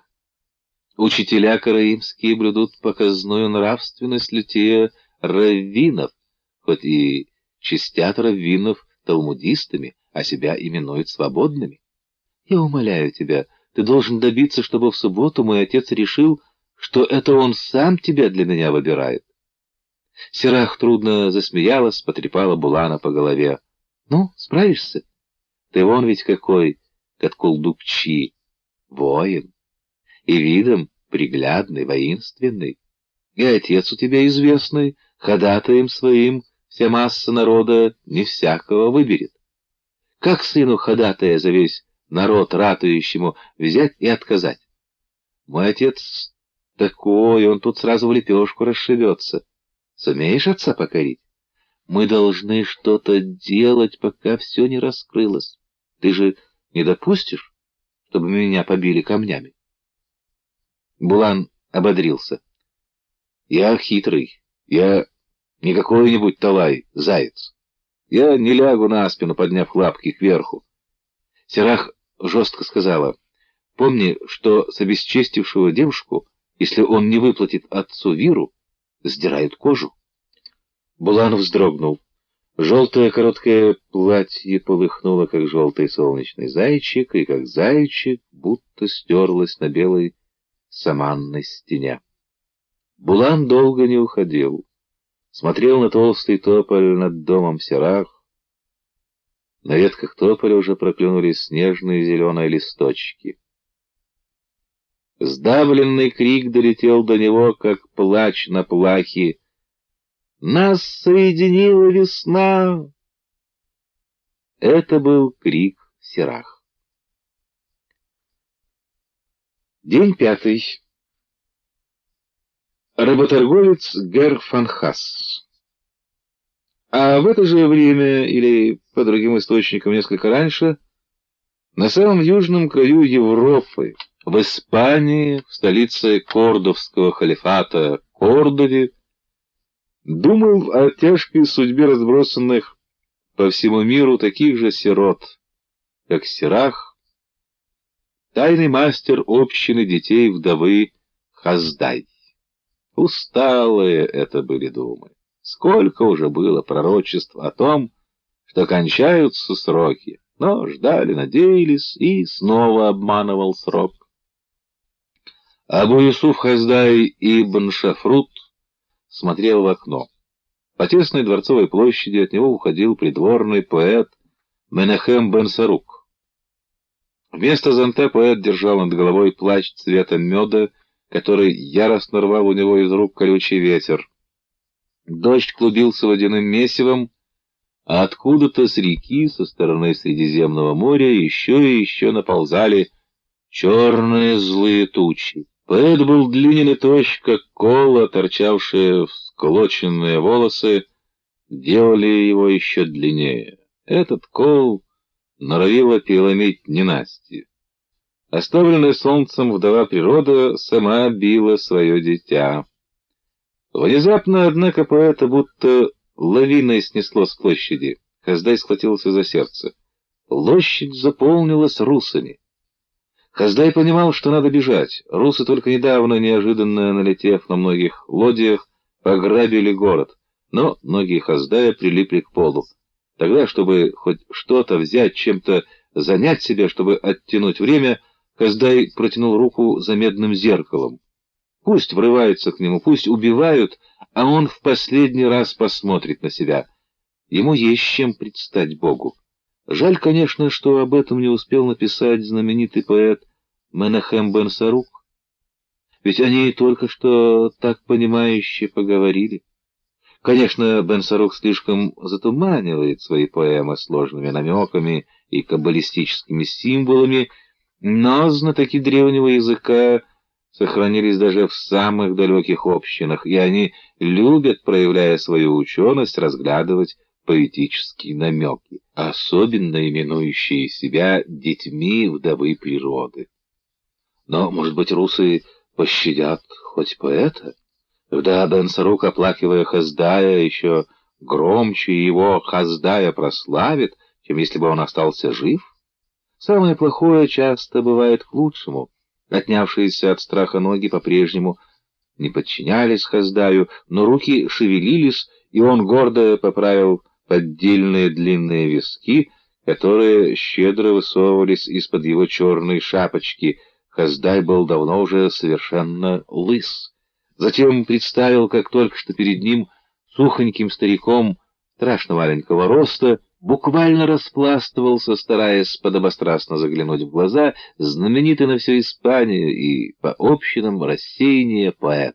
И самодовольно, а самодовольство даже в страхе не покинуло его, улыбнулся. Хаздай сам понимал, что заглядывать ему в глаза было за что. Сайярифа, ростовщик и банкир, Абу-Юсуф Хаздай ибн Шафрут, став одновременно визиром кордовского правителя Абд-ар-Рахмана, 4 года назад добился невозможного. Под защитой его денег Абд-ар-Рахман объявил себя самостоятельным зеленым халифом в противовес исконному багдадскому черному халифу. Теперь здесь, в Испании, на самом краю Средиземноморья, и уже не в Азии, а в Европе, тоже мусульманская столица. Кордовские рахданиты, купцы, ведущие заморскую торговлю, надулись от спеси, видя в возвышении торговой Кордовы начало торжества золота над миром. Отныне разбита единая чаша ислама, повержена сама изначальная идея, рождавшая его восхождение, совмещение в одном лице главы огромного государства и единственного полномочного представителя самого Бога на земле. Ислам сейчас ведет изнурительную священную войну с христианской Византией, но, расколовшись, он отныне и сам обречен. Поле битвы с гниющими костями достанется третьему. Но кому? Они только что всласть наобольщались тут с поэтом. Конечно, претендентов найдется много. Но почему не рискнуть? Тебе не кажется, Менахем, что то, что именно на сегодняшнюю субботу упал канун нового 354 года хиджры, 965 года по летоисчислению врагов нашего халифа, есть нам знак? Кончаются сроки, намекнул Хаздай. Не пора ли субботу сделать праздником для всех? Тайне ремесла сбросить покровы. Это был страшный намек. Даже гнусная ересь караимов, предлагающая уравнять почитание Моисея, Христа и Мухаммада, мол, они всего лишь 3 пророка, пришедшие от одного общего для всех людей блага, покажется многим единоверцам, это понимал Хаздай, детской забавой развольничавшихся ремесленников-ткачей по сравнению со святотатственным предложением Хаздая. Как? Поделиться с другими своим богом? Столько столетий окружали своего бога мистической тайной, обрекали себя на гонение, на презрение, открыли алхимию ремесла и познали, как растить золото из золота, а теперь поделиться? Хаздай понимал, что даже если этот путь предложит знаменитый поэт, Его не примут спесивые, которые тут же тупо забудут о всех собственных унижениях и о том, что у неизреченного Бога, как они именуют своего Бога перед другими, пугая себя и их, будто его имя так ужасно, что если изречь, то небо обрушится. К сожалению, давно уж нет собственного государства. Храма своего и то нет, ибо давно утеряно где-то в пещерах Кавказа, куда бежали священники после разрушения собственного государства, Скиния и Святой Ковчег. Да и ставить храм негде, нет своей земли. Однако, что доводы против спеси? Особо для тех из спесивцев, кто уже записал себя в детей вдовы. Ох, это спесь горя! Но не покарал ли нас Бог за страшный намек, за самообольщение? Вдруг в совершенно обратном направлении пошли мысли Хаздая. Только что, готовый издеваться над единоверцами за их многовековую спесивую трусость перед неизреченным, он сразу весь съежился, его бросило в жар. Бог же мог прочесть его святотатственные мысли и наслал на них с Менахемом страшных русов, чтобы русы их убили. Вот почему прилипли от страха у него ноги к полу. Но если русы сейчас его Хаздая убьют, то куда же, застигнутая в момент кощунства, пойдет его душа? Святотатная душа оставляется без пристанища. Всесильного визира Абу Юсуфа Хаздая ибн Шафрута трясло, он уже не страшился за тело, он плакал по своей душе вечной страннице. Важно вошел мусульманин Дворецкий, поклонился до земли, как самому халифу. Доложил, что во дворец прибыли странные какие-то послы, их сопровождает много русов. Они приплыли на лодьях русов, но сами не русы, а обличьем коренастые, низкорослые, с лицами будто тарелки, обтянутые мелкой желтой сеткой, и глаза узкие, раскосые, совсем как щелки. Хаздай медленно приходил в себя. Чтобы выиграть время и получше скрыть свой проходивший уже страх, недовольно поморщился. Он уже сообразил, что случилось. Для безопасности многие посольства, особенно направляющиеся в дальние страны по морю, предпочитали нанимать охрану из русов и плыть на их лодьях. Да что говорить. У черного багдадского халифа и у византийского императора у обоих сейчас гвардия из отважных русов. Почему ты не объяснил послам, что у меня суббота? Разве я не имею права на собственный праздник? Я в субботу общаюсь только с единоверцами. Таков порядок моей веры. Великий визир, послы сказали, что они твои единоверцы. Хаздай выронил медное зеркало, которое, прибирая себя, вертел в руке. Хотел ударить Дворецкого. Сдержался. Напомнил себе, что Дворецкий мусульманин, правящий веры. Успокоил себя тем, что, наверное, Дворецкий получил от послов-дикарей хороший бакшиш. Вот и старается ему угодить, и не придумал ничего лучшего, чем уравнять дикарей с единоверцами Хаздая. Все же, собравшись с духом, Абу Юсуф Хаздай ибн Шафрут приказал впустить неурочных послов. Послов оказалось трое. На всех них были очень богатые халаты, но на головах не челмы, а расшитые золотом высокие, как кувшины, шапки верующих в неизреченного Бога, и поверх халатов плащи цвета мела. Вслед за послами слуги внесли обильные дары, меха, драгоценности, соленую красную рыбу. На общей веревке вволокли несколько молодых рабов и рабынь, бросили их к ногам Хаздая. Мы, рахданиты из великого хазарского каганата, прибыли к халифу послами, а к тебе пришли братьями в боги, о почтенный Хаздай, представился старший из послов, толстый, как огромная бочка сала. Да благословит тебя Шехина, прими подарки и разреши нам, дабы оправдать наши расходы на дальний путь от моря. Каспия, кое-что продать и купить на твоем рынке. Мы же со своей стороны приглашаем кордовских купцов к нам на Каспий, в город Итиль, что стоит на великой реке, истекающей из земель Рус. Путь до нас опасный и дальний, по Средиземному морю и понту Эвксинскому, а дальше по Дону и волоком к нашей реке или караваном по Кавказу. Или можно добираться к нам через немцев и русов, однако рынок наш столь богат, что дает купцу тысячекратный барыш, который оправдает все опасности. Тебя же, Хаздай, лично приглашает наш правитель Иосиф.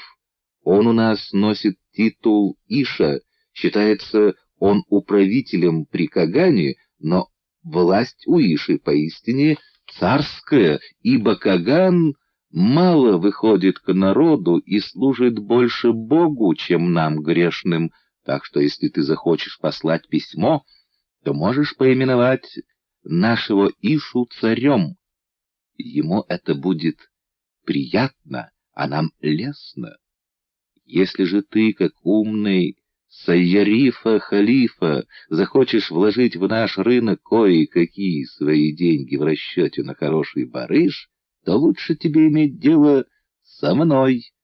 Зовут меня Гер Фанхас.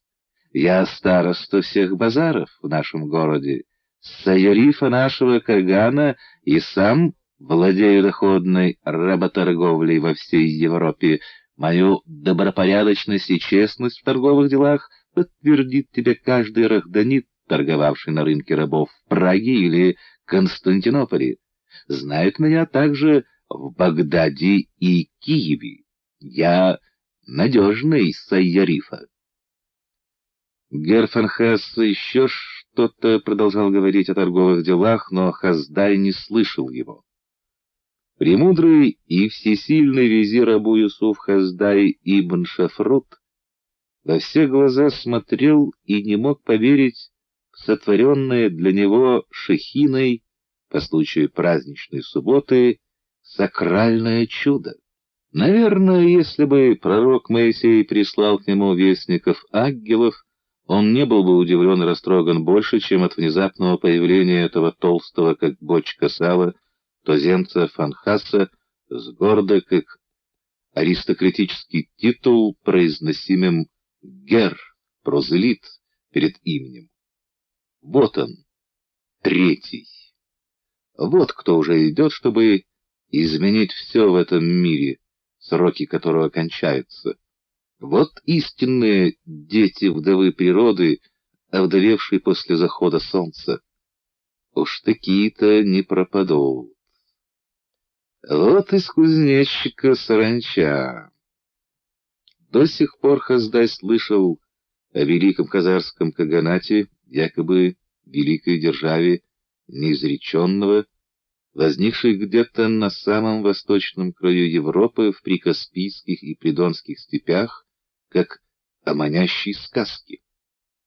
Послы в Византии извещали Хаздая, что свои дипломатические письма хазарский каган скрепляет печатью весом в 2 золотых солида по рангу великих держав, и что византийский император настолько заискивает перед славой Хазар, что взял в жены хазарскую царевну по имени Чичак, и теперь в Византии у модниц на расхват чачакионы, шапки, как у царевны.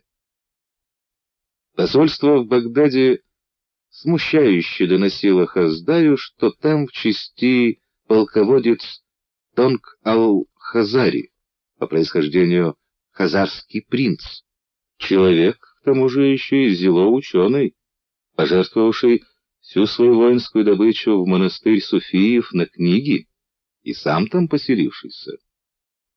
Хаздай видел и не раз товары: рабов, красную рыбу, соленые арбузы, рыбий клей, дошедший из Хазар. Но добавлявшиеся шепотом слова о принятой хазарами необычной вере всегда казались Хаздаю розыгрышем, безумной шуткой, чем-то совершенно невозможным. И вот они стоят перед ним, кочевники и его единоверцы. «Чего вы хотите от меня?» — спросил Хаздай. «Вашему правителю Иосифу нужна помощь деньгами, товарами, войском, мудрыми советами единоверцев?» Хаздай понимал, что надо бы ему назвать послов братьями в вере, но язык у него все никак не поворачивался так назвать пришельцев. Он смотрел на их лица, как тарелки, обтянутые желтой сетью мелких переплетающихся морщин, на раскосые глаза, пылающие черным огнем, хитрые щелки, и никак не находил в себе нужного к ним обращения. Они были совсем другими, чем он. «Почтенный Хаздай, распространяемое слово поможет нам?» Послы вежливо раскланивались. Хаздай понял, что они были достаточно мудры, чтобы не произносить лишних тирад. Затем Хаздай долго смотрел в окно вслед уходившим послам, плотно окруженным рослой охраной из русов. Дождь прошел, но с востока набегали новые черные тучи. Когда необычные послы скрылись из виду, кордовский всесильный визирь почему-то упорно протирал себе глаза.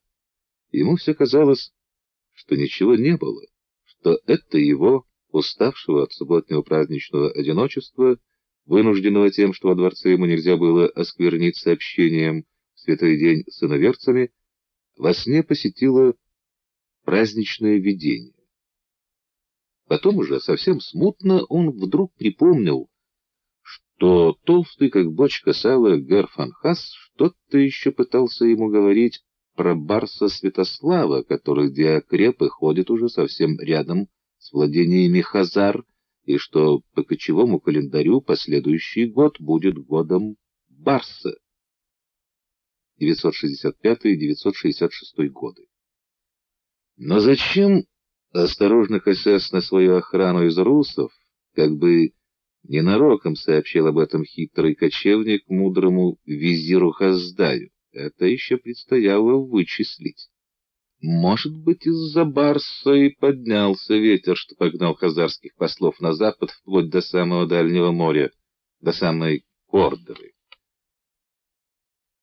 Когда пришел срочно вызванный им для совета Менахем бен Сарух, Хаздай нервно ходил по освещенной пятисвечиями зале. «Мой друг, им поможет распространяемое слово!» — закричал навстречу недоумевающему от такого парада поэту всесильный визирь. «Пробил час!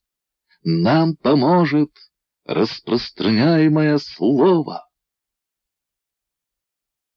День 6.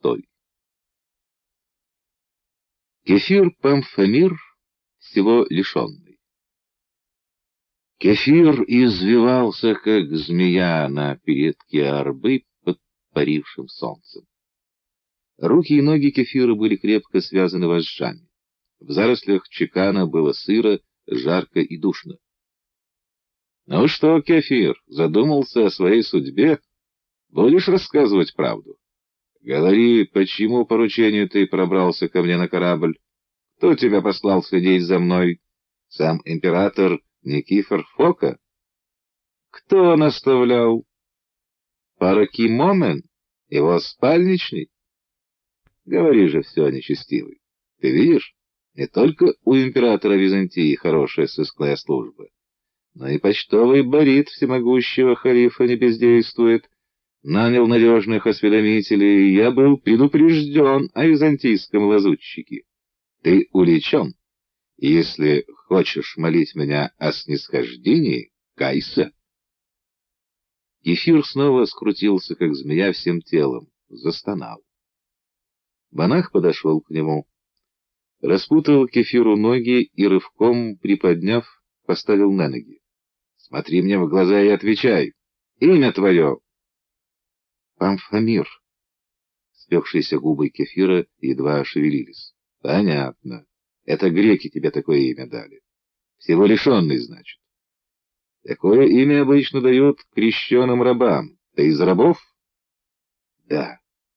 И отсюда, из Хазарии. Отец меня продал здешнему работорговцу, толстому как бочка, а работорговец грекам. Вижу, ты искренен. Дальнейшее я могу рассказать за тебя сам. Тебя купил Паракимомен, спальничий, окрестил и предложил тебе на выбор. Либо вольноотпущенником с обязательством выполнять его особого рода поручения, либо носить ночные горшки за какой-нибудь работающей на сыск гетерой. Ты решил попробовать и то, и другое, и вот преуспел. Отправлен следить за самим волчонком Ал-Хазари. Монах гордо выпрямился. За мной, значит. Только что же не сбежал, когда выбрался на берег? Надеялся, что я не замечу, что ты спрятался на орбе. Или хотел проследить, куда я со своим тайным грузом направляюсь? Говори. Кефир замотал головой. Почтенный Ал-Хазари, это верно, что я кефир, но я не лазутчик. Я был, как и ты, монахом, но был обвинен в ереси, бит плетьми и вынужден был бежать на Кавказ, где из крестьянских владений пробрался во владение халифа. Что скрывать, я сын вдовы. Монах ближе подступил к кефиру, взял его недоверчиво за подбородок, притянув к себе. «Сын вдовы? Ты что же, хочешь сказать, что ты из инакомыслящих еретиков-христиан, которым халиф даровал на Кавказе убежище от преследований со стороны православных?» Кефир дрожал от страха, когда Ал-Хазари сильной рукой притянул его к себе. Но тут он вдруг поперхнулся, и, как собеседник Джибраила, сирич припадочный, изо рта которого бьет пена, захлебнулся в истошном словоизвержении. «Православные? Это в Византии православные! У патриаршего престола и возле трона Базилевса императора православные!» «Нет, там сидят не православные, а ромеи!» Римляне пробрались к святыням христианским, и беззаконные, неблагодарные, неблаголюбивые сами себя охально называют христианами, а нас, сыновей вдовы, истинных духовных людей, наследников строителя храма Хирама, нас, верных учению Павла и Мани, возвративших Христову веру заветы семи первобытных духов и священную тайну Каббалы, эти мерзкие богоотступники хают и клеймят павликианами и манихеями, злоеретиками, мессалианами, скрытыми иудеями. Они издеваются над тем, что мы, сыновья вдовы природы, стремимся постичь ее сокровенные тайны и сознаем себя лишь тенями в этом мире. А Базилевс император, считающий себя благочестивым и православным, заявил, что всякий, кто побуждаем рвением и заботой о Боге, должен, чтобы зараза инакомыслия, распространяясь, не охватила всех людей, убивать еретиков, что это, мол, про нас сказано пророком, тех, которые не хотели, чтобы я царствовал над ними, приведите сюда и избейте предо мной. Монах отпустил кефира, развязал ему руки. Его отношение к кефиру резко переменилось. Ты действительно сын вдовы. Много вас, бежавших из открывшей вашу суть христианской державы, теперь бродит по кавказским владениям халифата. Восток кишит вашими тенями. А чтобы как-то прокормиться, вы готовы наняться хоть гребцами на корабли, на самую тяжелую и опасную работу. Выходит, ты один из обиженных судьбой. А я тебя оскорбил тяжким подозрением. Прости меня, брат мой, в злосчастье. Ты свободен. Они обнялись под уже гаснувшим светом желтого хазарского солнца. Два монаха. Невысокий, крепкий в кости, широкоскулый, черноволосый, кореглазый мусульманский монах с громким именем Ал-Хазари, именем прославленного полководца халифа на Кавказе, и длинный, тощий, с узким лицом и какими-то выцветшими, будто сгоревшими глазами, с серыми, как пепел, волосами, похожий на Баруа-тень христианский монах Памфамир, в имени которого обозначилась его скорбная доля всего лишенной. Вышла бледная луна и встала рядом с солнцем. Круглая она ухмылялась, щурилась с неба на двоих богословов, оживленно обменивавшихся цветами Наур-Ван-Нур, цветами и блеском знания. А ты знаешь, я читал Сабуркан, и мне нравится многое в Великой Печати. Книга Йоцира, Разитель и особенно Захар. Как без них познать магию и тайну переселения душ? Как научить вдову природу? Вас, сыновей вдовы манихеев, за мистические знания избивают свои же христиане. Нас, мусульманских суфиев, тоже, случается, казнят за лишние знания. О, а я читал сочинение София Ал-Халаджа на рисовой бумаге, написаны золотой краской. Книги, подбиты парчой и шелком, переплетены в синий софьян, а какой слог, какая мудрость!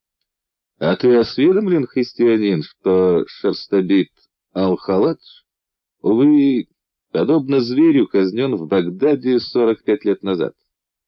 Во всякой вере есть учители, как в кандалы, жестоко замыкающие Божье слово в Талмуд, и не Богу, Талмуду молящиеся. Не только у иудеев, но учение Ал-Халаджа живо. Все мы, суфии, несмотря на мученический конец Ал-Халаджа, изучаем его книги.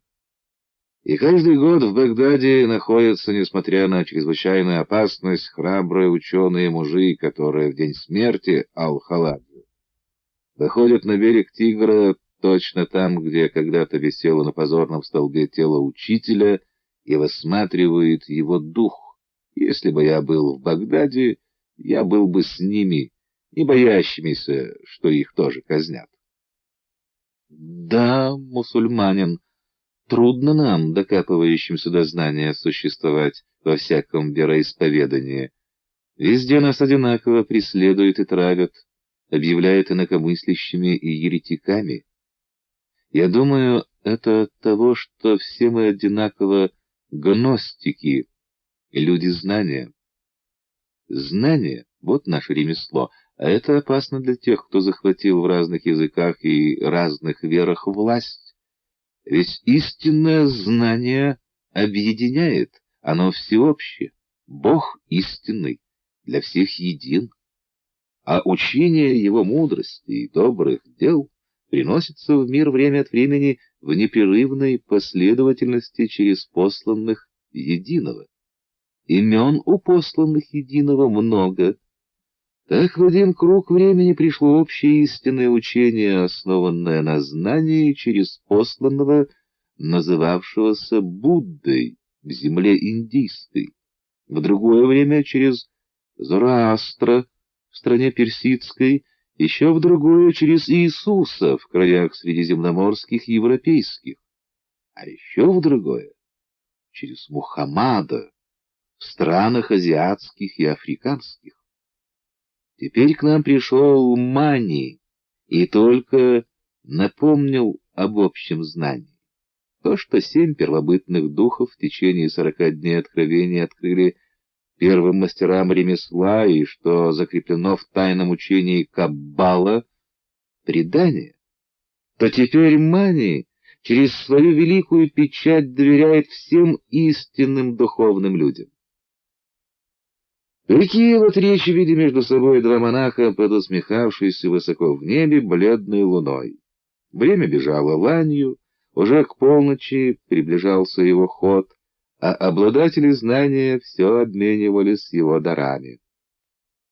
Забавно устроены единым люди, считающие себя его тенями.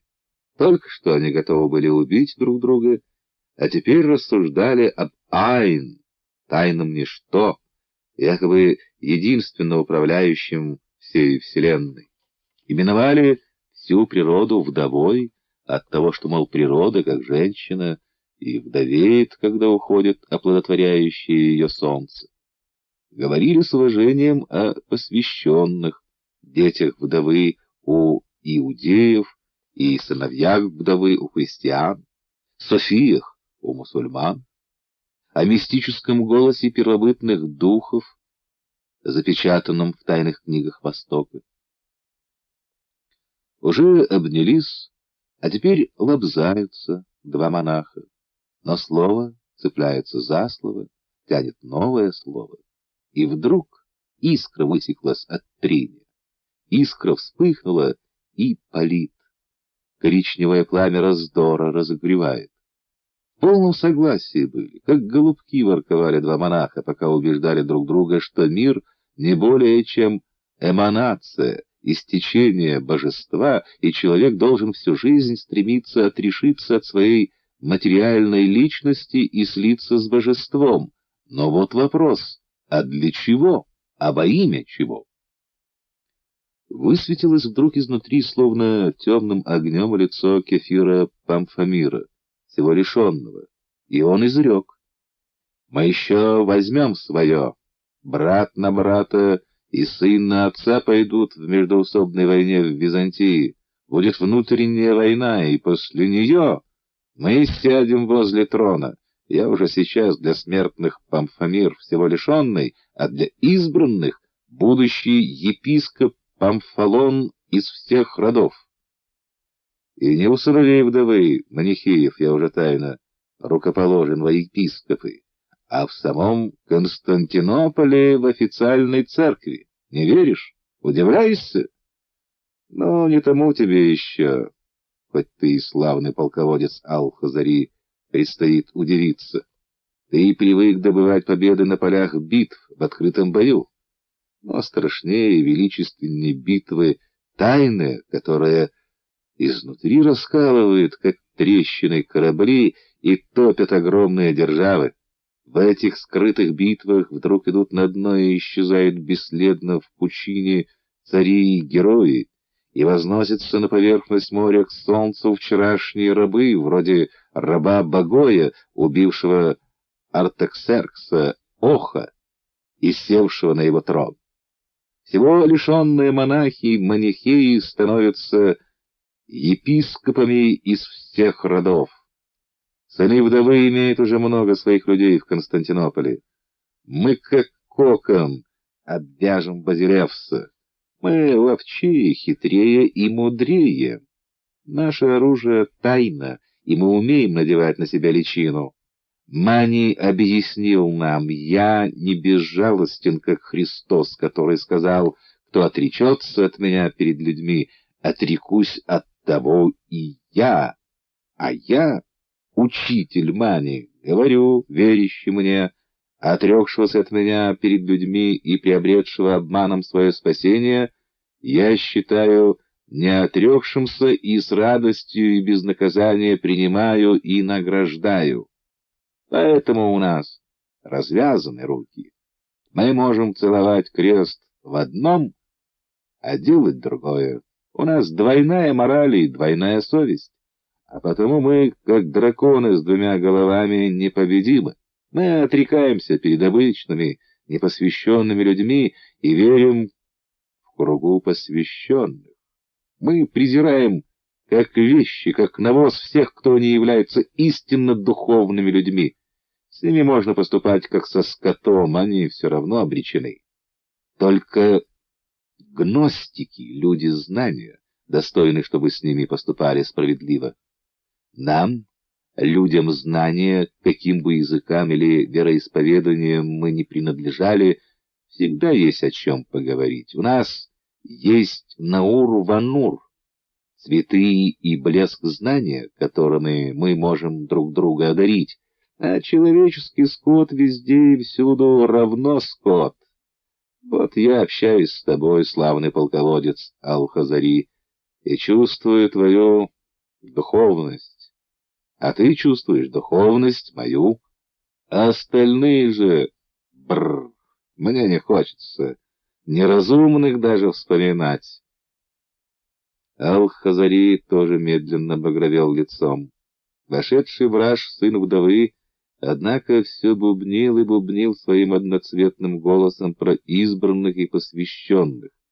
Его понесло, как осла, которому крутанули хвост, и он, не заметив, что Ал-Хазари уже безгливо отодвинулся от него, теперь с восторгом делил всех людей на классы согласно Сабуркану. А как иначе глядеть на людей, если род людской уже по самой своей природе безусловно разделен? В первом низшем классе материальные люди, которые погибают с сатаною, во втором классе, как вечно радующиеся сумасшедшие в доме презрения, душевные праведники. Эти пребывают навеки в низменном самодовольстве под властью слепого и ограниченного демиурга. Они думают, что творят добро и упиваются своей совестливостью и нравственностью. И только третий, высший класс образует истинные, не просто душевные, а духовные люди. Отделяя от своего духа низменную плоть, они восходят в сферу абсолютного бытия. Ал-Хазари перебил. В голосе у него было не то снисхождение, не то насмешка. Но если оставаться двуличными и бессовестными, то как отделить от себя низменное? Однако сын вдовы ответил Ал-Хазари свысока, уже как ученику. Плоть низменную, а не низменные помыслы надо от себя отделить, чтобы сделать легкой, способной вознестись на небо душу. Мани учит, коли плоть, безусловно, чужда духу, то нужно или совсем от нее отрешиться, или предоставить ей полную свободу, что совершенно равнозначно отрешению. Кто идет по первому направлению, тот соблюдает воздержание, аскетизм, кто по второму, тот даст плоти разгуляться, хоть в самых неприличных мерзостях. Враги сыновей вдовы из-за этого второго направления объявили нас нравственно распущенными. Но именно второе направление наиболее отвечает истинным духовным людям, изощренным в знании, сирич совершенным гностикам. Ал-Хазари не выдержал, уже совершенно резко съязвил. Ну и какого же направления воздержания или плотской распущенности ты, истинно духовный человек, сам придерживаешься? Сын вдовы ответил тихо, но совершенно серьезно.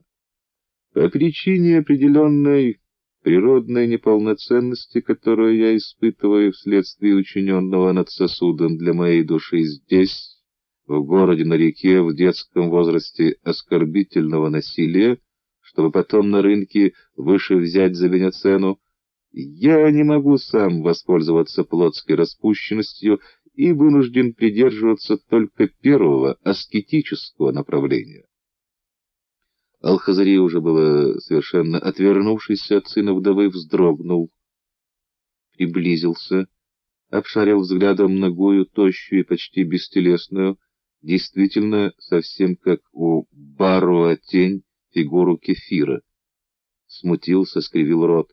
«Вижу». Но сын вдовы по-своему истолковал смущение. Он решил, что убедил Ал-Хазари всеми своими доводами и дерзко отважился завлечь в свою тайную секту душу славного полководца. «Почтенный Алхазари!» — вкратчиво начал Кефир. «Ты, конечно, не христианин, а мусульманин. Однако мы с тобой в честном богословском диспуте согласились, что между христианином-манихеем и мусульманином-суфием пропасть меньше игольного ушка.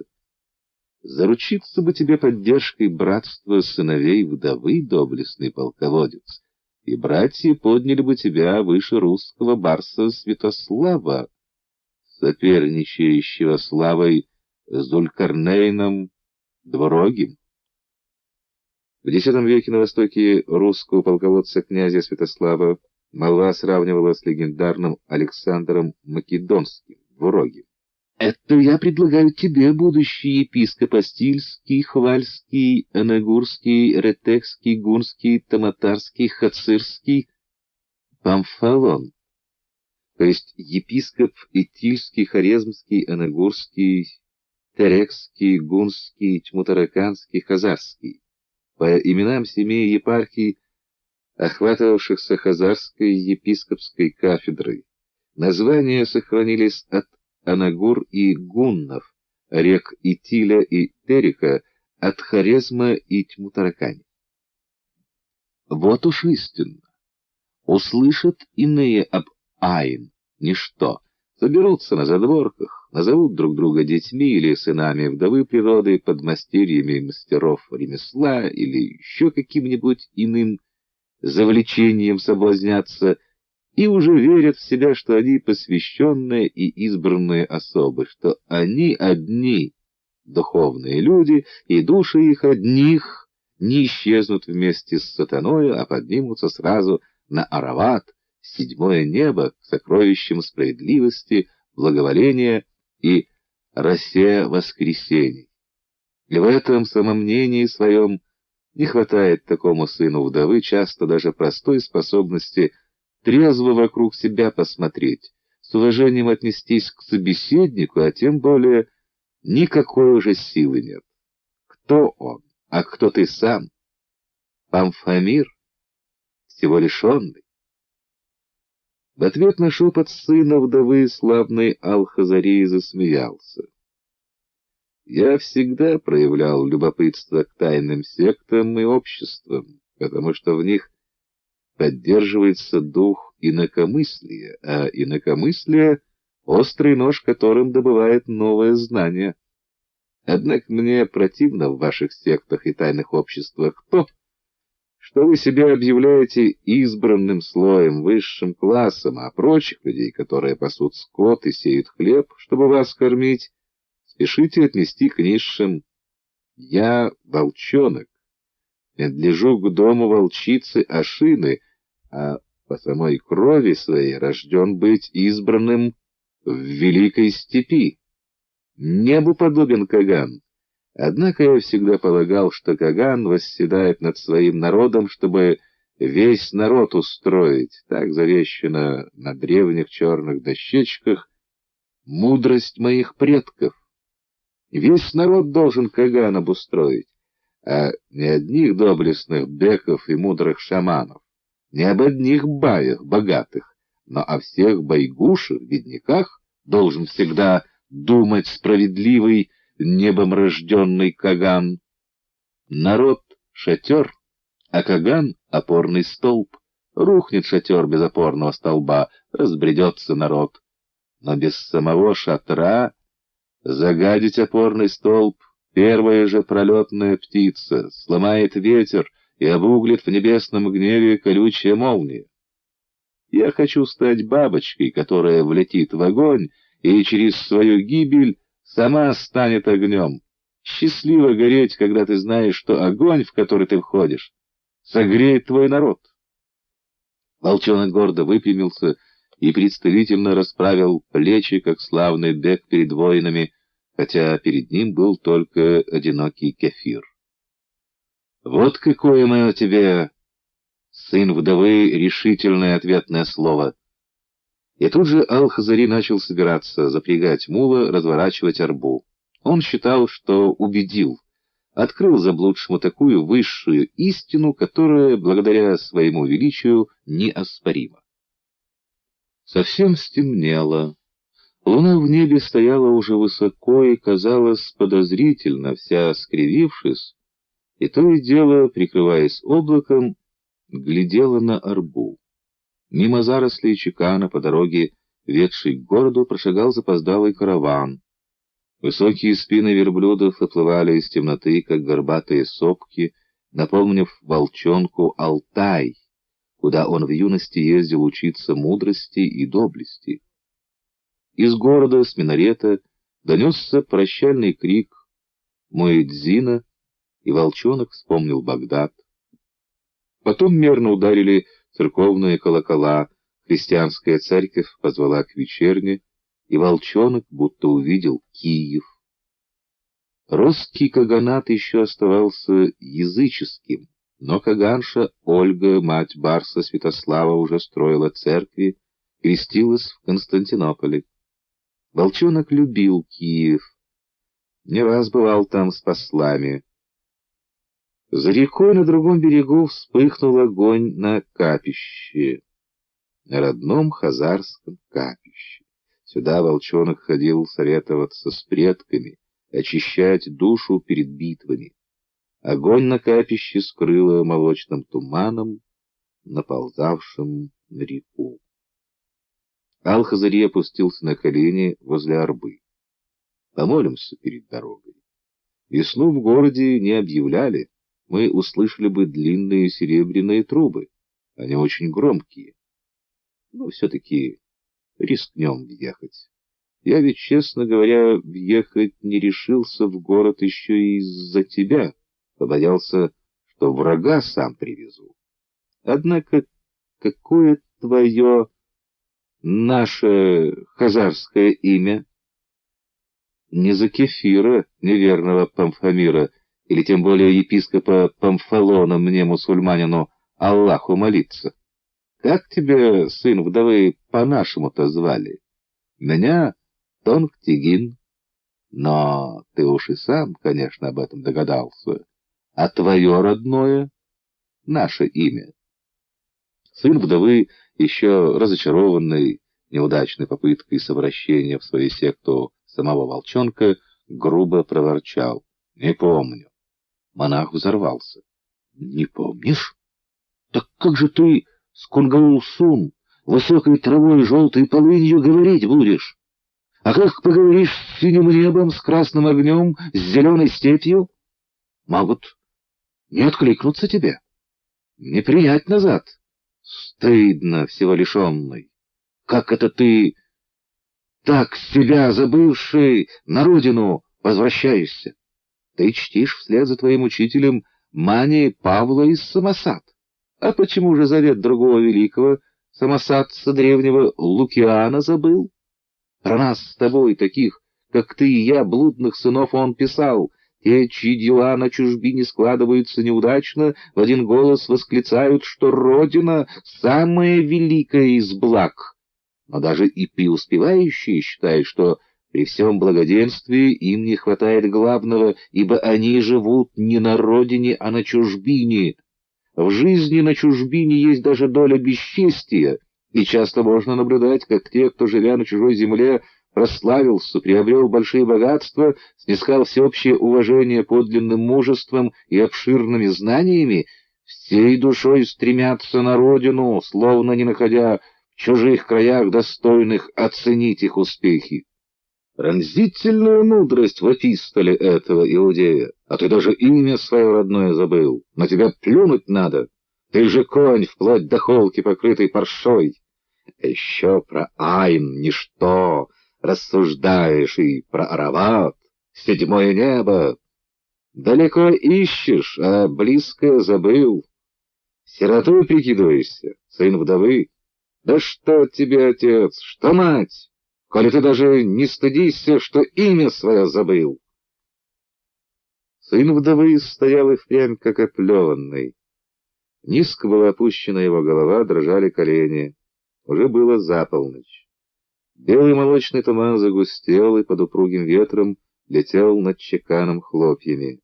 Потом воздух закрутился, потеплел, и с переменившимся, подувшим с юго-востока, откуда-то с Арал-моря, из-за уральских степей, ветром упал на Ал-Хазарей сына вдовы, терпкий, горький и сладкий, тяжело дурманящий дух полыни. Дух Кунгаул-Сун, высокой травы желтой полыни, пах свободой и раздольем, бешено скачущими табунами и обжигающей свежестью, потом и солью, солнцем и небом, лаской и любовью. В висках от духа полыни звонко стучало, печень сжималась, а сердце прыгало, как на скачках. В воздухе серебряно запела, и скинувшая облако луна вдруг начала слегка приплясывать под эту серебряную песню. Белым парусом пошла большая волна по реке и затихла так же неожиданно, как появилась. За тенями чекана натужно ухнул филин, и тонкий смертный крик, растерзанный на гнездовье птицы, застыл в ушах. Сын вдовы упал на арбу и заплакал. Он плакал болезненно и зло, как задыхающийся легочный страдалец. Зубы его стучали. Да, я забыл свое родное хазарское имя. А почему я должен его помнить? Это тебе, человеку высокой кагановой крови, которому халиф предоставил военный корабль, чтобы ты мог появиться в родном городе, родное имя в почесть. А мне?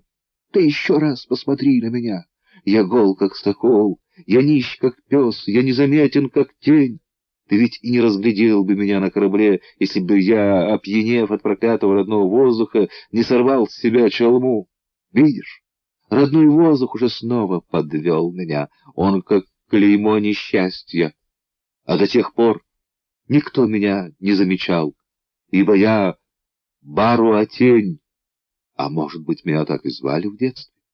Потому что я все время чувствую, что я всего лишь тень всего этого, и Памфамир, всего лишенный, обвел рукой вокруг себя. Тени появляются и исчезают без следа, так и я. Тень вон той травы и тень речного берега, тень облака в небе и тень вон той белой башни, что маячит над городом. Я сейчас и твоя тень. Ты человек высокой крови и привык, что вокруг тебя много теней, которых ты поучаешь. И отец мой, которого звали Вениамин, как видишь, имя-то отца я хорошо помню, и который варит рыбий клей здесь в городе, а тайком, утешая себя и других, грезит каббалой. Как видишь, я все про отца знаю. Отец мой тоже, видно, посчитал, что сынишка у него всего лишь безликая тень, потому что он однажды взял и продал меня, свою зеленую ветвь, работорговцу. В нашем славном городе ведь разрешается продавать работорговцу кого хочешь, даже своего ребенка. Так почему бы не продать, если ты оказался в стесненных обстоятельствах? И вот теперь ребенок вернется. А зачем? Может быть, для того, чтобы вспомнили здесь мое родное имя? Поймали как беглого раба и на законном основании опять продали? А что, если мой отец и работорговец Фанхас опять ударят по рукам? Кефир вытянулся на орбе, протянул голову к Ал-Хазари, подставил ему шею. — На! Скорее возьми пару палок и зажми мою шею между ними, сделай мне на шею ярбигал, шейную колодку, какую надевают рабу. Считай, что мое родное хазарское имя Бару-Атень. Ну что же ты, наследник Кагана, медлишь? Ты ведь спас мне жизнь и имеешь право взять меня в рабы. Таков, Тере, закон Хазар. Бери же в рабы Бару-Атень. Тень так устроена, что всегда следует за господином, как привязанная, и мне, рабу, будет выгодно. Если уж быть рабом, то у самого принца крови. Ал-Хазарий брезгливо отступил от Кефира. Спасая тебя, я думал, этот Кефир, скорее всего, лазутчик. Но он попался, потому что опьянел от родного воздуха. Вот его покаяние. Я спасал покаявшегося грешника, а ты — Иуда. Я Иуда? Кефир резко повернулся и сильным движением, схватив за край, сорвал синее покрывало, скрывавшее груз на орбе. Я Иуда! А ты, священная кровь великой степи, волчонок, великий принц, что на родину привез, что решил втащить под покровом темноты, скрывая свое имя и звание в родной город, и вывалить где-нибудь на площади именно в час весны во время всеобщего народного праздника под потрясенные и содрогнувшиеся взоры гуляющей радостной толпы? Какой страшный подарок ты привез! Эфир Манихей схватился за живот и сатанински захохотал, тыча рукой в рассыпавшиеся странные фигуры из алебастра, как бы соединившие в себе скульптурное изображение и гроб-ящик. Волчонок спрыгнул с орбы и, не обращая внимания на истерично хохотавшего Кефира Манихея, начал поднимать фигуры и бережно расставлять их на орбе. Мужчины и женщины, строгие в типично кочевничьих позах, сидели теперь на гробах-ящиках. В таких ассуариях еще огнепоклонники хоронили кости своих предков, то был древний обычай. И многие знатные роды, гордившиеся своим древним происхождением, в доказательство своего происхождения, еще хранили самые древние свои гробы. Табатаи, так назывались эти гробы. Вся масса народа хазар почитала и страшилась их. Они были как сама власть, как эхо огненного пути и завета предков. Это был священный прах, который сохранял магическую силу и мог спасти или погубить. Волчонок расставил гробы и, по-прежнему, ни слова не говоря, тщательно поправил на себе мусульманскую шерстяную синюю рясу печали, такие же синие головную повязку и тонкую шапочку под ней. Сложил руки и обратил взоры к небу. Постепенно его тело обмякло, потеряло подтянутость и волчью стройность. Ушла властность. Теперь только скромный монах стоял возле табатаев, украшенных скульптурными изваяниями. Кефир Манихей, однако, все еще не унимался. «Я так и подозревал, что ты захватил гробы, унижаешь меня, а сам ты вернулся с табатаями, сосудами для священного праха!» — злорадно кричал монаху Кефир. «Ты только что обличал меня в том, что я бесчувственная, потерявшая гордость тень, а сам привез на родину гробы. Пусть это даже гробы твоих предков, но это же все равно знак беды. Все знают, что человек поднимает свои табатаи и ставит их на колеса, когда жизнь становится невыносимой и надо навсегда бежать из зачумленных мест. Ты этот знак везешь в город? Или твои гробы для нового святого праха?» Монах медленно подошел к Кефиру, взял у него из рук синее покрывало, снова осторожно и старательно прикрыл лежавшие на орбе ассуарии, табатаи. «Полезай, Кефир, на орбу и не раздражай меня своими глупыми суждениями. Какое тебе дело до всего, раз ты только тень, раз ты равнодушен к родине? Ты не понимаешь, что родины нет без родных святых гробов!» Кефир влез на орбу и взял вожжи. Он не унимался в злорадстве. «Давай я ввезу эти табатаи в город. Я ведь очень похож на возницу беды, на голого дева. Посмотри внимательно на меня. Я совсем голый и тощий, как полагается быть деву. Хочешь, я расплачусь с тобой тем, что изображу тебя ради для своего города возницу беды. Уж пугать так пугать этот несчастный народ. Предчувствую, хорошенькую смуту затеешь ты в городе с этими табатаями. Ты двоякую пользу от гробов получишь. Сначала ты ими всех напугаешь, а потом скажешь: доверьте мне власть. Вот я же вместе с прахом своих предков в город вернулся. Мне можно верить. Монах молча отобрал у Кефира вожжи, забрался сам на передок арбы. «Садись назад. Я не могу тебе доверить прах своих предков. Не могу доверить, потому что мои предки завоевали для хазар эту землю, построили здесь Эль, свободное государство. Ты должен знать, что Эль обозначает у нас, кочевников, одновременно и народ, и государство. А ты забыл об этом. Ты врешь, что ты сын здешнего варщика Клея Вениамина. Ты не сын свободного человека, ты сын какого-нибудь здешнего жалкого раба, а рабу все равно, кто его бьет, хазарин или кто-то пришлый. Только такой сын терпеливо относится к тому, что в нашем городе взяли власть самые нехорошие, бессовестные люди, а свое тщеславие тешит тем, что вступил в закрытое сообщество тайных детей или сыновей вдовы. Не дожидаясь ответа, монах хлестанул мула. Они проехали совсем немного. Город уставился на них своими воротами. Монах быстро расстелил на передке молитвенный коврик, встал на колени и сложил руки. Мул побрел к воротам сам.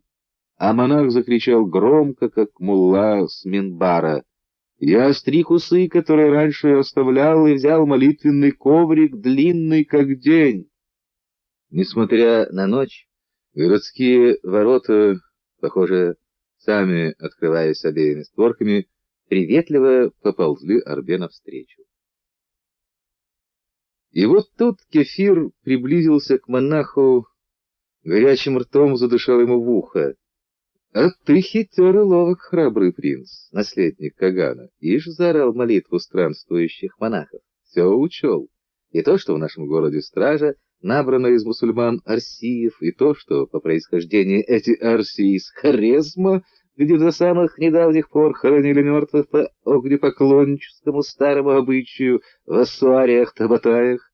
Конечно, ворота сразу откроют перед мусульманином-монахом, хоть ночью их и не положено открывать.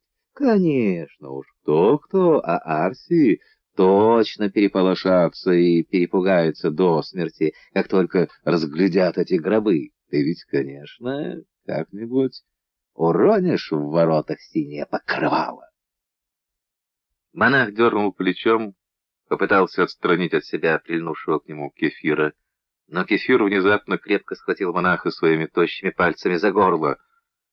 «Не дергайся, ты хитер, но я тебя перехитрил. Я сам ввезу в город гробы. Я расплачусь с этим проклятым городом, явившись к нему в устрашающем облике голого дева, и будет великая смута. Но ты и твой халиф, которому ты старательно служишь, вон он уже алмазная цепь на шею тебе навесил, не сумеете воспользоваться смутой. К тебе власть не перейдет, и тебе не удастся передать Хазарию под власть халифа. Хазары пойдут под власть великой христианской Византии, к моему богу и моему императору». Монах пытался бороться, но византиец, гибкий и ловкий, был цепок, не отпускал горло монаха. «А, принц, я знаю, о чем ты думаешь, знаю.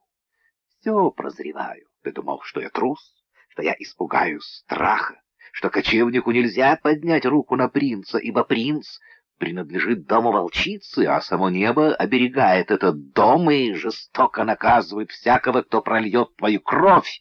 Я только придушу тебя, а небо не разглядит этого, потому что я ничто, я Баруа». Длинные тощие пальцы еще сильнее сдавили горло монаха, и тот захрипел, обмяк. Видно было, как напряглись мышцы на шее монаха, но тело его словно бы обвисло. «Вот теперь поблагодари меня. Как Давид, надев броню Саула, начал хромать и затрудняться в движении, а, сняв с себя тяжелое вооружение, облегчился и получил прежнюю свободу, так сейчас пусть радуется облегчению твоя душа. Ведь иначе она бы принесла Элю смуту, а людям братоубийство. И благодари, благодари меня. Я должен был задушить тебя давно, а удушил вот только сейчас, в самый лучший для твоей души момент. Ведь ты молился, и значит, в мыслях у тебя уж точно не было ничего дурного. Гребец отпустил горло монаха, хотел потрогать веки, чтобы проверить, насколько надежно сделал свое черное дело, но соблазнился золотой цепью. Вытаскивая ее, поспешно сунул руку монаху за пазуху, попытался сорвать алмазную цепь с шеи, не сумел, бросился расстегивать пояс, не сумел, но нащупал нож и кожаный мешочек с деньгами, вынул из мешочка одну монету. Монета у Кефира в одной руке, нож в другой, а арба уже въезжает в ворота. Кефир отпихнул обмякшее тело монаха, будто с сонным человеком сел рядом. Хотел снять с монаха халат, чтобы набросить на свою наготу, не успел. «Хан Карба! Зиму прожил!» Кефир быстро ответил. «Хан Карба!» Он знал, что это обычное приветствие, заменяющее по весне «здравствуй». «Судачий хозяин, разве ты не помнишь, что нам, стражникам, не положено открывать запоздалым людям ворота? Что нас за это наказывают плетьми?» Кефир увидел протянутую к нему руку и быстро сунул в нее монету. «О, смотрите, не медную, а серебряную, видать, богатый, проезжай, дорогой хозяин». И вот тут, вовсе не для проверки, а скорее от радости, что получил сребреник, и от какого-то подобострастного подхалимского желания узнать, что же это привез ногой, поразительно тощий и длинный, похожий больше на барова тень, чем на человека-путешественник, а такой вот щедрый, как волшебник, стражник полез приоткрывать покрывавшее табатаи покрывало и тут же вскрикнул испуганно: «Табатаи! Гробы!» Снова сверкнуло серебро, но уже не монеты, а рукояти ножа, воткнутого Кефиром в горло стражника. «Сына Арстархана убили! Сына самого начальника стражи убили! Гробы в город приехали! Гробы!» Что из силы крутанув мулу хвост так, что тот взвыл от боли и громко заревел, Кефир каким-то чудом поймал поводья и, оставив в руках стражника захлебывающегося кровью покрывало, погнал мула в темноту города. Вслед ему неслись крики: «Гробы! Гробы! Злодей убил сына Арстархана! Голый злодей!» У страха глаза велики, и уже кто-то крикнул: «О, Ярин! Знамение! Голый Дев привез в город гробы для всех нас!» Арбу с убийцей и гробами обезумевший мул, не разбирая дороги, проламывая дувалы, понес по городу. День 7. Вениамин, сын Десницы. У ремесленника Вениамина за полночь задержались гости. Длинный и поразительно тощий, с продолговатым лицом и узкой седой бородой, торчавшей одним единственным клоком, Вениамин не походил на хлебосольного хозяина. Да и какая могла быть этой весной в городе хлеб-соль, когда осенью не спустились по реке лодки с пшеницей из Киева, не пришли русские купцы. Вениамин с трудом наскреб гостям муки на тоненькие опресноки. Пришлось покупать зерно у Иши Каганова, управляющего, а тот, благо у него одного осталась мука, драл 3 шкуры. И тем не менее на субботнее застолье к Вениамину собрались едва ли не все обитатели его квартала: ремесленники, рыбаки, виноградари, скотоводы. Сами пришли и, зная бедность Вениамина, принесли с собой, что могли, из съестного. Теперь сидели, а о своем за метком говорили. Все к Вениамину с уважением.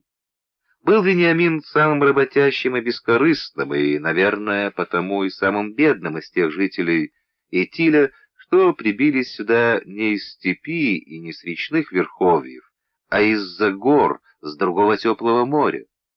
Однако ради возраста его почтенного и ради справедливости его, был он, подобно ткачу Анану, основателю караимской ереси в иудаизме, избран от ремесленников в духовную академию при Белом храме, и часто посылало его общество своим ходатаям к ишеуправителю или богатым купцам.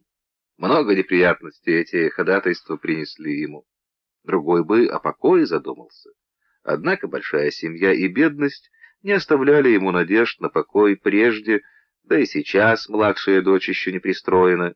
Конечно, сходить бы ему пешком в Вавилонию. За год дошел бы. В Пумбадистской духовной академии самолично бы посмотрел на писание Анана, из мудрого источника испил. Но Вениамин продолжал трудиться, варить рыбий клей, а чтобы в грехе не испустить дух, усилил свою набожность. Он не прикасался к курице, а всякую иную птицу ощипывал только с затылка, как велят правила. Уже с пятницы не разрешал готовить в своем доме горячую пищу, а по субботам из дома не выходил. Конечно, будь он богат, то поселился бы, как его единоверцы рахданиты, ведущие заморскую торговлю, на острове посреди реки, рядом с Белым дворцом и Белой башней. И тогда ходил бы Вениамин даже во временный Белый храм, построенный для того, чтобы достойно беречь до святого времени истечения сроков и возвращения заветные скинию и ковчег. Сколько было ложных слухов, что пропали святыни второго храма. Но совершил Бог чудо. Каган пошел в поход в Дагестан и возвратил для верующих в неизреченного Бога реликвии. Оказалось, 8 веков сохраняли там тайно левиты в горной пещере сокровища храма, а Каган разрешил построить для святынь временный храм, чтобы была своя гордость у иудеев. Правда, простому смертному все равно святыни не разрешается видеть. Скиния и ковчег хранятся в храме, как положено, за запретной занавесью. Но важно во время молитвы побыть рядом со святынями. Однако это мечты. Вениамин пробовал ходить по субботам на остров. Но хоть и состоит в духовной академии Вениамин, богатые рахданиты сторонились его как Чумазова. Вот и сидит теперь по субботам Вениамин дома, на левом берегу, с бедняками-кочевниками. Такие же бедные, как и он, соседи будто и не замечают ни веревки, которой он самоуничижительно подпоясывает свой халат, ни его высокой шапки-тузурки, похожей на кувшин. Шапку-кувшин он упрямо носит, не снимал никогда с головы, даже и сейчас не снял во время застолья. А если соседи и кликали его иногда кувшином, то Вениамин понимал, что это они делали вовсе не для того, чтобы обидеть, а просто так для них выходило сподручнее. Соседи помогли Вениамину и по субботам себя не обидеть. Ведь это только в глазах священников из Белого храма, которым до бедного Вениамина далеко, сидел он добровольным изгнанником у себя дома. Нет, он хоть и не ходил в молитвенное заведение, но тоже, как предписывается правилами, по субботам показывал себя, устраивал дома себе маленький праздник. А если при этом, нарушая другое правило, приглашал нечестивых соседей, то видит Бог, кого же ему приглашать. Что, к нему, бедняку, единоверцы рахданиты, что ли, пожалуй? В ту ночь, когда в воротах был убит стражник и гробы ворвались в город, соседи задержались у Вениамина далеко за полночь. Темнокожие, раскосые, с распущенными до плеч волосами, с серьгой в одном ухе, сидели у его очага скотоводы и глядели на огонь, который почитали своим богом, и в который раз слушали рассказ Вениамина про его чудную кувшинную веру, в которой Бога даже нельзя вслух никому называть по имени, настолько он свиреп и гневен. Рядом со скотоводами за тем же столом сидели виноградари. Очень смуглые, стройные, они перебрались на реку с Кавказа, и в их движениях и осанке сохранилось что-то мягкое, кошачье, от крадущейся походки горцев. А под старым тополем, гордостью Вениаминова двора, не было ни у кого из соседей такого. За метком в обнимку с Вениаминовыми дочерьми сидели рыбаки, его Вениаминовы зятья. Они приносили Вениамину рыбьи кости на клей, а унесли его дочерей. Рыбаки были крепки в кости и бритоголовы, что очень смешило Вениамина, потому что в его народе не мужчины, а женщины обревали себе голову, когда выходили замуж. Рыбаки в белых рубахах и холщовых штанах, как море разливанное. Они были из приплывших в город на реке через Дон с берегов Десны славян, из соколабов. Гости за столом Вениамина уважали его зятьев. Хон Карба зиму прожил Вениамин. Пусть высоким будет для тебя небо. Вон, возьми барашка с вертела да кумыса, отнеси своим зятьям-то. А нам, Вениамин, метку с соколапского стола прихвати. Да возьми нам сюда рыбки красной. Что-то уже мясо не идет. Вениамин улыбнулся, торопливо поднялся от очага, отнес подарки от скотоводов рыбакам, взял от рыбаков для скотоводов подарки. «Мир дому твоему, Вениамин!» — кричат со всех сторон.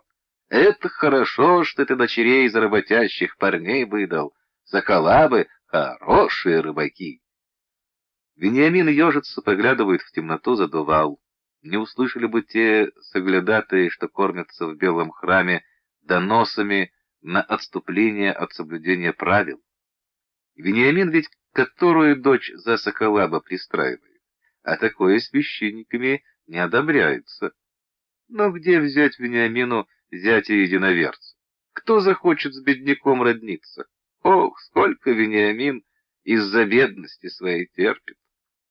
Было такое, что когда приплыли они с женой Миррой с Кавказа сюда в город, и надо было им обустраиваться, купить участок для дома и обзавестись кое-каким для ремесла хозяйством, то не оказалось у них с Миррой никакого другого ходкого на рынке товару, кроме 12-летнего сына. Подумали, поедили, поплакали, но решили они тогда, что народит Вениамину Мирра еще сыновей, и отвели мальчика на сук Ар-Ракик, невольничий рынок, к торговцу Фанхасу, который занимался скупкой детей у родителей. До сих пор ненавидит Вениамин толстого Фанхаса. Помнит, как почувствовал тогда мальчик, что сделает с ним недоброе. Мальчик сумел убежать от жестоких врачей Фанхаса, однако толстый Фанхас потребовал, чтобы Вениамин позвал мальчика. Тот остановился, и его схватили. И Вениамин видел, как от страха посерели у малыша густые волосы. С того дня не было для мальчика ничего страшнее, чем его собственное имя, и забыл мальчик свое имя. А Фанхас продал мальчика в Рум, к грекам в Певчии. Жена Мирра потом еще 13 лет рожала Вениамину, но уже только дочерей. Видно, покарал их Бог за продажу мальчика. Что поделать? Мирра потом до самой смерти все вспоминала проданного сына-первенца. А Вениамин? Он старается быть счастливым в дочерях. И громко крикнул Вениамин: «Эй, соседи! Эй, гости мои! Эй, зятья, родственники! Семя мое, дочери мои! Благодарю, что навестили старика в мою праздничную субботу, что вот радуетесь со мной. За честь мне оказанную я кланяюсь вам». И низко поклонился Вениамин своим гостям до земли.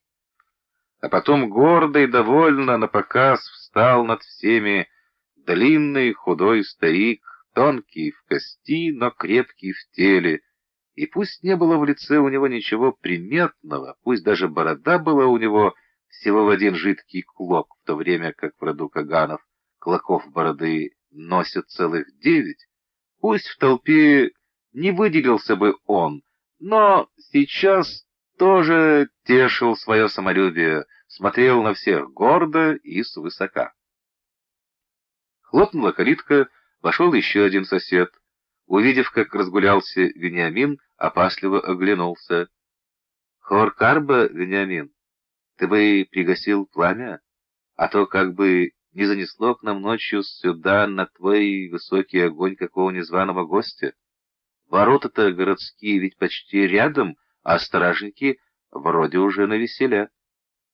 Но Вениамин решил гулять. Гостей прогонять от меня?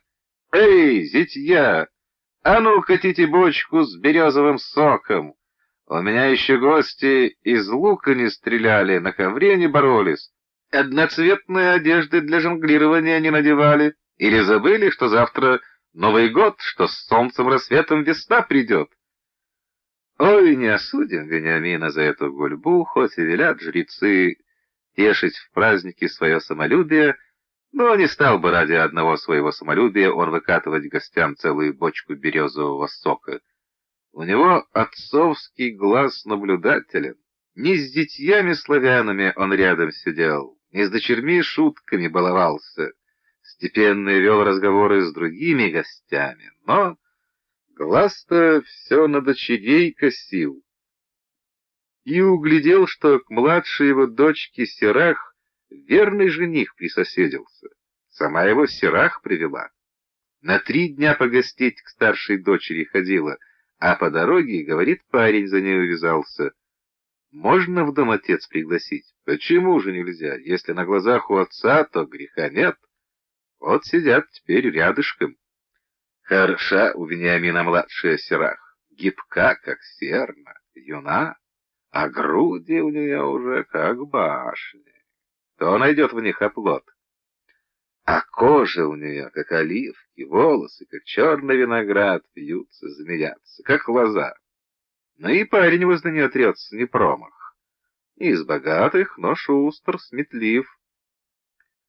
В Кирчинах, коровьих пастухах, в чужом роду ходит. Но и Серах, не дочь Рахданита. И, видно, очень нравится ему Серах. Он как пылают его щеки, аж черными буграми проступили, а глаза блестят, как у трубящего свадьбу лося. Вениамин уже и имя парня успел узнать. Зовут его Булан-младший, что означает «лось-младший». Поднимай же выше свои ветвистые рога, лось, завлекай юную Серах, а старик-отец тебе охотно поможет. Старик и простит, коли что было, лишь бы люди не знали, и доброй свадьбой все кончилось. Эй, Серах, дочка моя дорогая ненаглядная, ты бы попоила желанных гостей медом, да и соседа своего писаного красавца не забудь. Даром, что молод он, но отец его, Булан-старший, ходатаем за весь народ на Алтай ушел. Слышал про это. Подайте лось-младшему кубок большой, пусть как крепкий мужчина его осилит, — ласково советует Вениамин. Засмеялась Серах, поняла отца, умница. Подавая парню большой кубок с медом, откинула голову назад, вся выгнулась, глядя прямо в глаза, прильнула на крохотный миг к парню всем своим текучим, разгоряченным, будто от черного костра волос на ее голове телом, и отпрянула, стыдясь. «Выпей, лось, да будешь ты всегда с победой и на игрищах, и в любовном состязании», — глядит лосю в глаза дочка. А старый Вениамин громко шутит. «Младшая дочь меня созрела, кто сорвет цветочек?» И кричит совсем хмельно Вениамин. «Гости мои желанные! Не будем мы из лука стрелять, темно уже, и одноцветных одежд для жонглеров нету у меня. Мне хоть и в тузурке, хоть и в кувшинной веры, как вы говорите, но не хочу вас обидеть развлечениями. Веруйте вы в огонь. Так устроим игрище с огнем. Эй, соседи, принесите флейты, принесите бубны. Вон рыбий жир в бочке у калитки.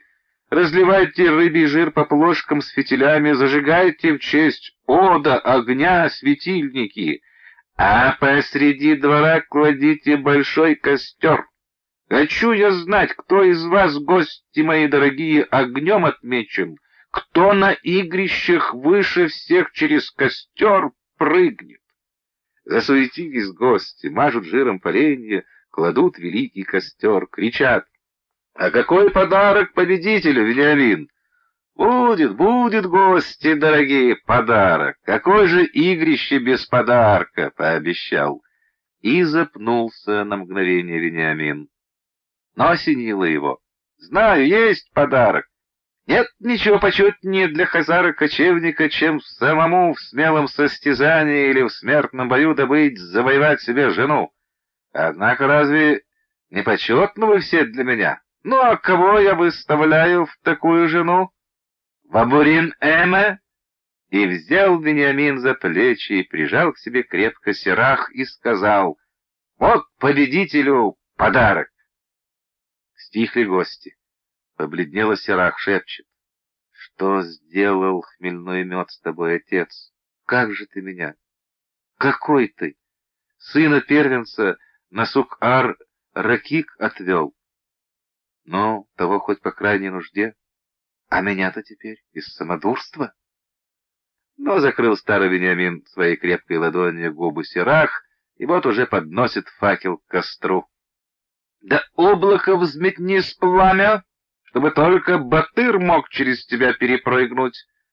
Разгорается костер, набирает силу. Прощаясь, крепко прижал к себе вздрагивающие плечи дочери старый Вениамин.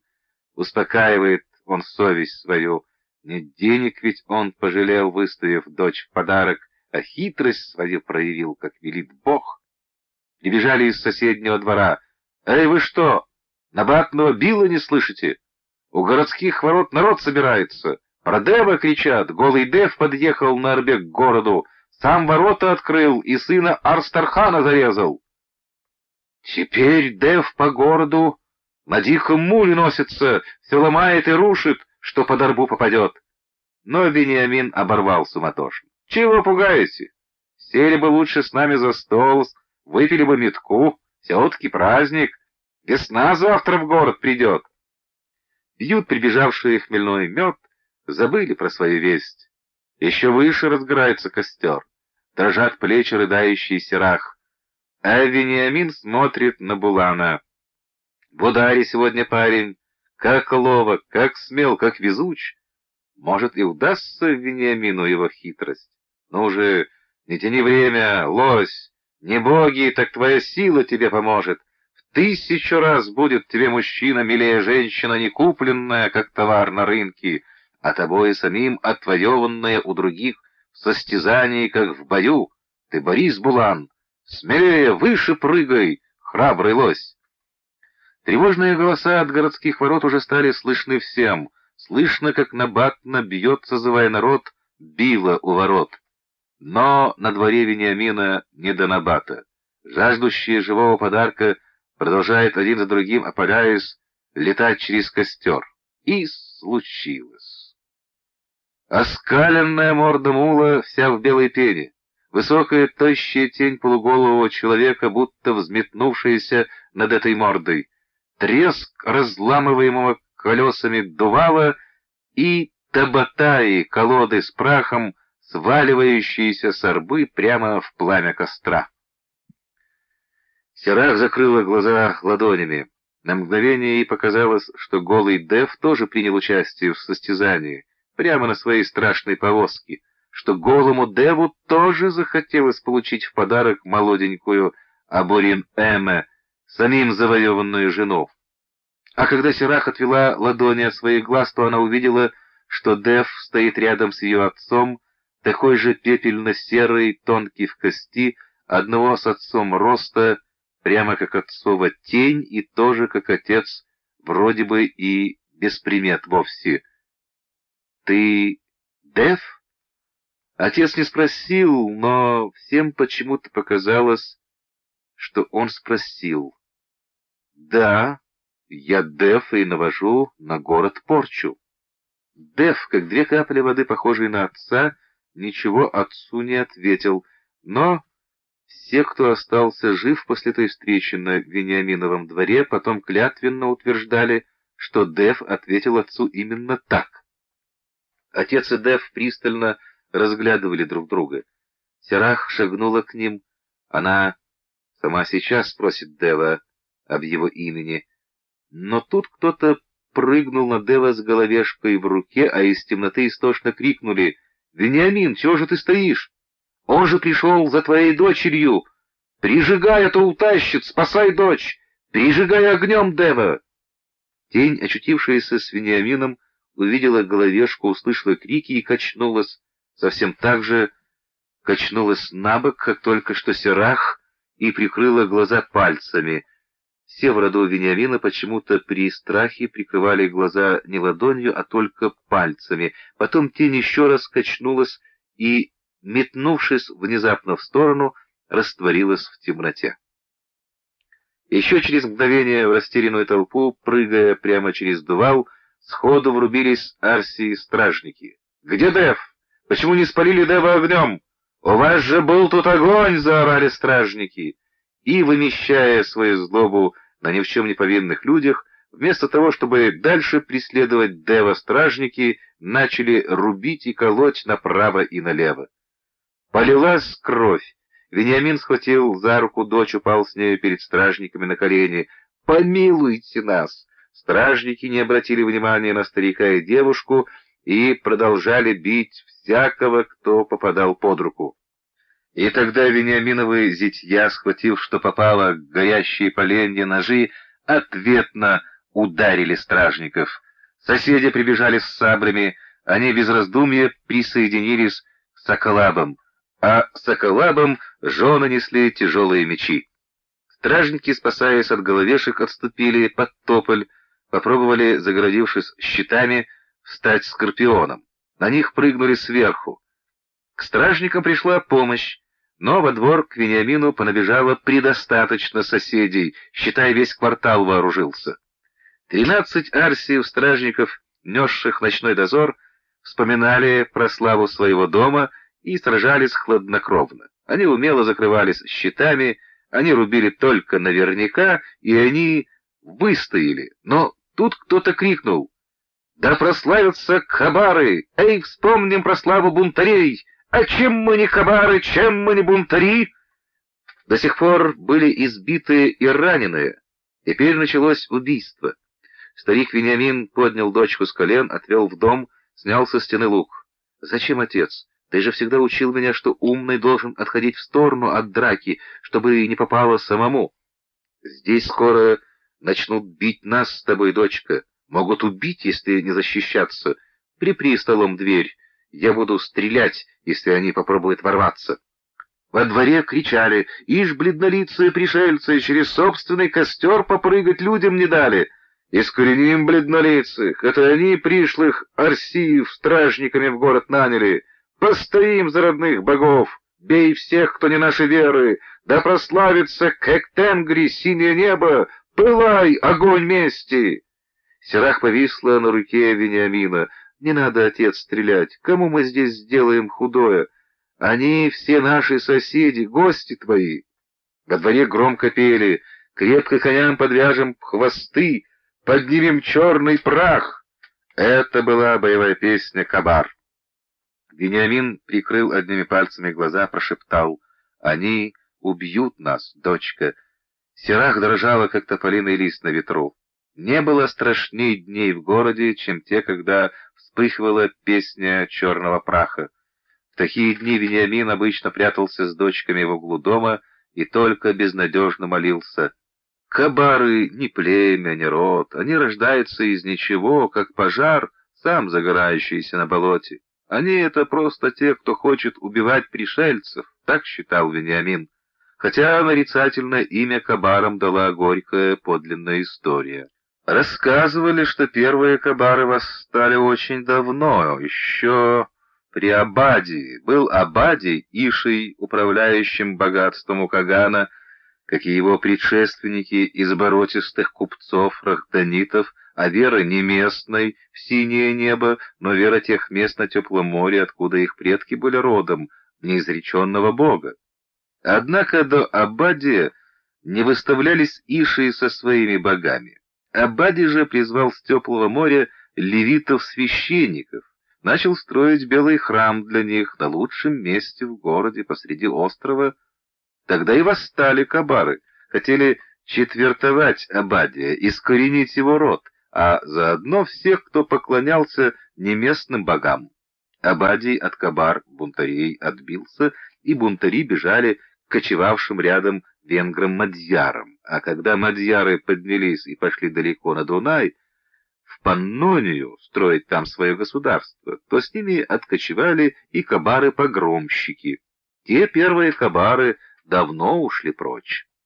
Однако до сих пор тлеет дух кабар, годами их не слышно. Но вот, недород, падеж скота, какие дурные знамения, и совершенно из ничего у добрых соседей, вдруг отравляемых ненавистью к ближнему, рождается песня черного праха. И тогда начинаются погромы, ворвутся к такому купцу-рахданиту и вырежут семью с корнем, насилуют у пришлых людей дочерей и жен, поджигают их дома. Вениамин открыл войлок, осторожно глянул в оконце, и вовремя. Кабары уже добили Арсиев и теперь бросились на зятьев Вениамина. Те, прикрывая своих жен и детей, отступали к дому. Огонь костра почти погас, луна зашла за облака. Мечи и сабли звенели в темноте, зятья были крепки, и пыл кабар скоро поутих. Оставив нападение, те пошли раздевать убитых арсиев, делить добычу, а зятья вошли в дом и пили березовый сок, обтирались полотенцами. «Делите все добро, что в этом доме», — сказал Вениамин. «Теперь все равно не жить здесь». Дочери заплакали. Утешая дочерей, Вениамин увидел, что нет Серах. Взял нож у старшего зятя, пошел ее искать во двор. Луна снова выглянула, а костер немного разгорелся, и никого во дворе Вениамина уже не было. Кабары исчезли в ничто, как из ничего возникли. Зятья вслед за Вениамином тоже вышли во двор, деловито сложили на костер полураздетые трупы стражников и трупы убитых кабар. Прибавили огня. Дочери Вениамина делили наследство, собирали все, что можно было унести, даже то, что, будь это в их собственном доме, посчитали бы мусором, не из жадности, хотели забрать с собой память о доме. Старший зять пихнул ногой закоптившиеся от дыма сосуды, те самые, что свалились с орбы злого Дева. «Ну-ка, глянем на добычу. Выходит, вот и у Дева чего-то отняли. Смотрите, какие-то изваяния на каменных ящиках». «Это гробы», — грустно сказал Вениамин. «Я видел много таких в Хорезме. А у нас, кажется, теперь только род Каганов так хранит прах своих древних предков. Мой отец не настолько знатный, чтобы нас хоронить в разукрашенных гробах. Это не для нас передавать прах по наследству», — сказали дочери Вениамина. Все же зятья подняли и сложили табатаи на арбу. Вениамин одобрил. Может, за гробами кто вернется. Слышал я, что у арабов халиф, когда въезжает в город государствовать, то везет впереди себя гробы с прахом своих предков. Может, голый Дев, подобно халифу, тоже хотел государствовать над нами. Дочери целовали отца в лоб. «Ты, отец, пока спрячься где-нибудь, иначе завтра, как начнут чинить расправу, тебя первым на дыбу. Твой двор-то, ты хорошенько спрячься, а то захотят твой род искоренить, и ты на дыбе нас всех выдашь». Ушли. Вениамин не находил себе места. Зачем-то запалил все плошки с жиром, всматривался в убитых, скрывая от себя, искал вдруг Серах. Поправил костер. Громко, как будто его оправдание мог кто-то слышать, пожаловался. «Эх, перестарались мои зятья, не надо было трупы Арсиев на костер». Напрасная обида роду Арсиев. От души поступили, думали, что на погребальный костер возлагает, чтобы с честью проводить на небо. Но ведь то их соколапский обычай, а у Арсии мусульмане. Для мусульманина сожжение тела означает сожжение души. Получилось жестоко. Вот круговерть какая. Как же не вспомнили мои зятья закона нашего городского, что за убитого мусульманина вносится вира, а за сожженного деньгами не берут, только кровь смывает обиду. Да и я-то, как же зятья мне подсказал. Пришла пора и Вениамину помолиться в последний раз у родного очага, потому что уже чуть развиднелось. Вениамин собрал в тряпочку горсть земли со двора, сунул за пояс. Чего еще с собой взять? Вот сказал когда-то давно об имени Вениаминовом толковый пастырь. Вениамин живет возлюбленным Господом. Сын десницы будешь ты обитать безопасно, ибо Бог покровительствует Вениамину каждый день, и тот покоится между раменами его. Однако, как не толков был пастырь, а не сбылось, видно, не оправдал Вениамин благоволение Божие. Сзади кто-то прижался к Вениамину, обнял за шею. Вениамин узнал ласковые теплые ладони. «Серах, ты баловница».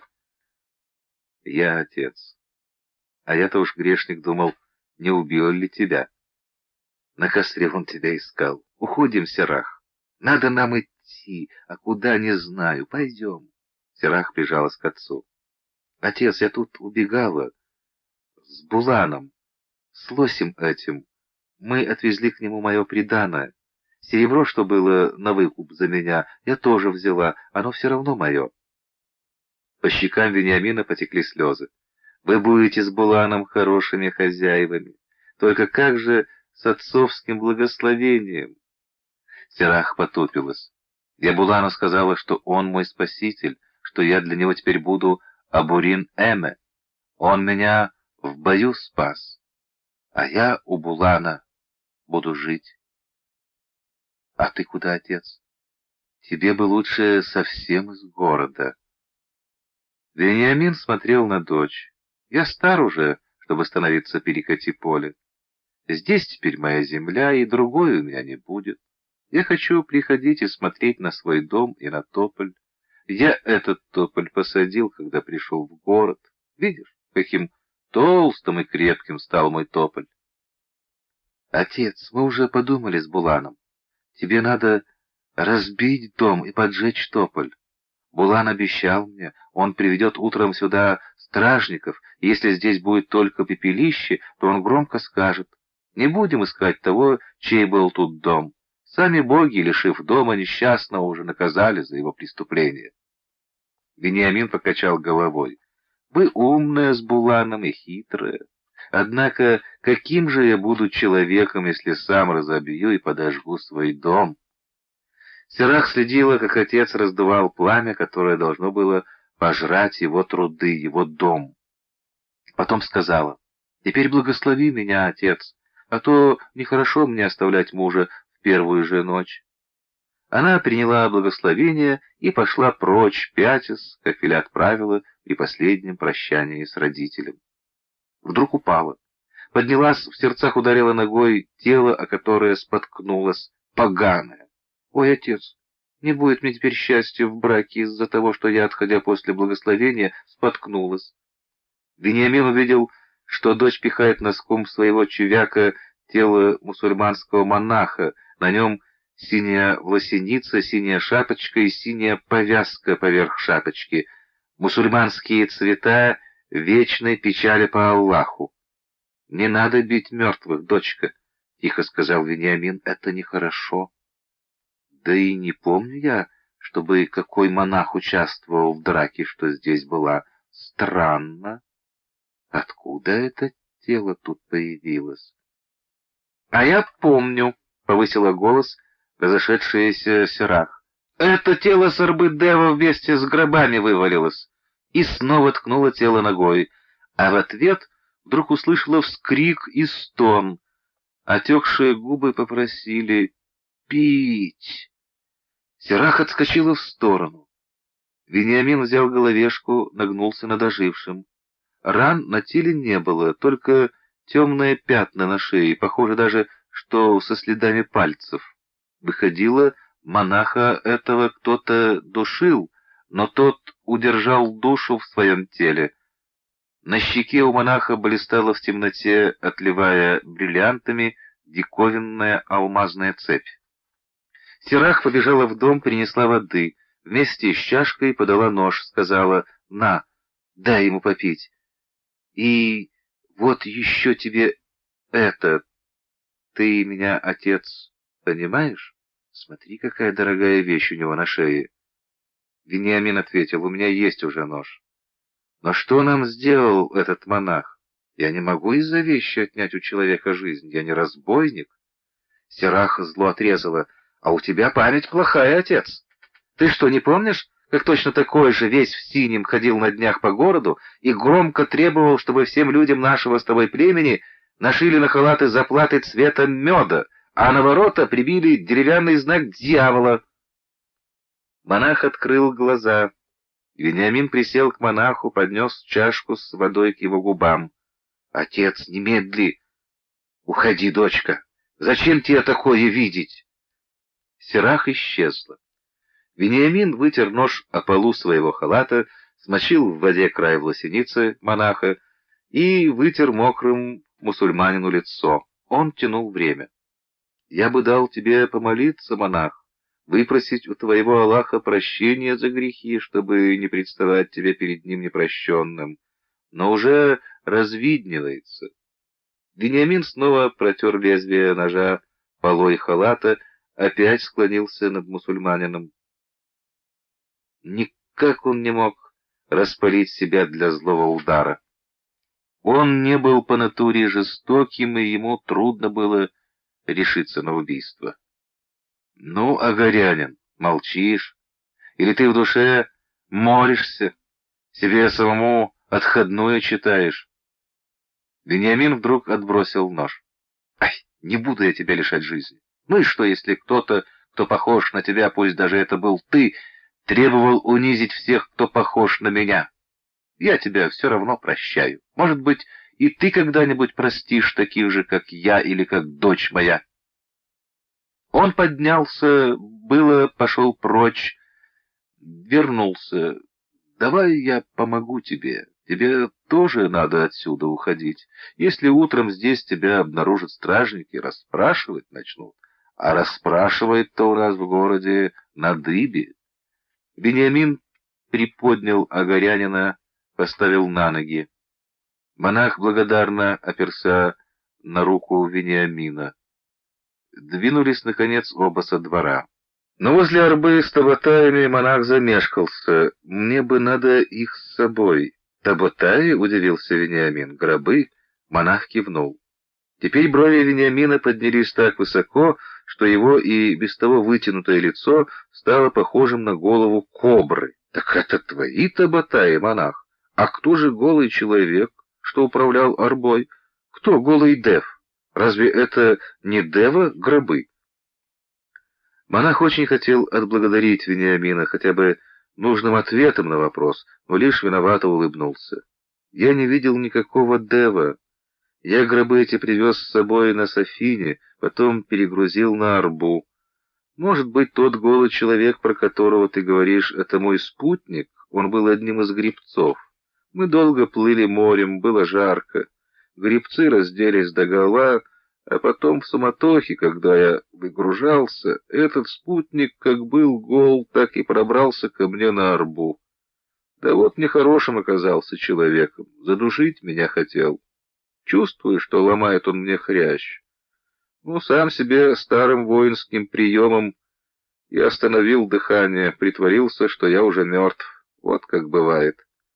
Я еще этого человека там на корабле выкинуть в море не дал, когда обнаружилось, что он христианин.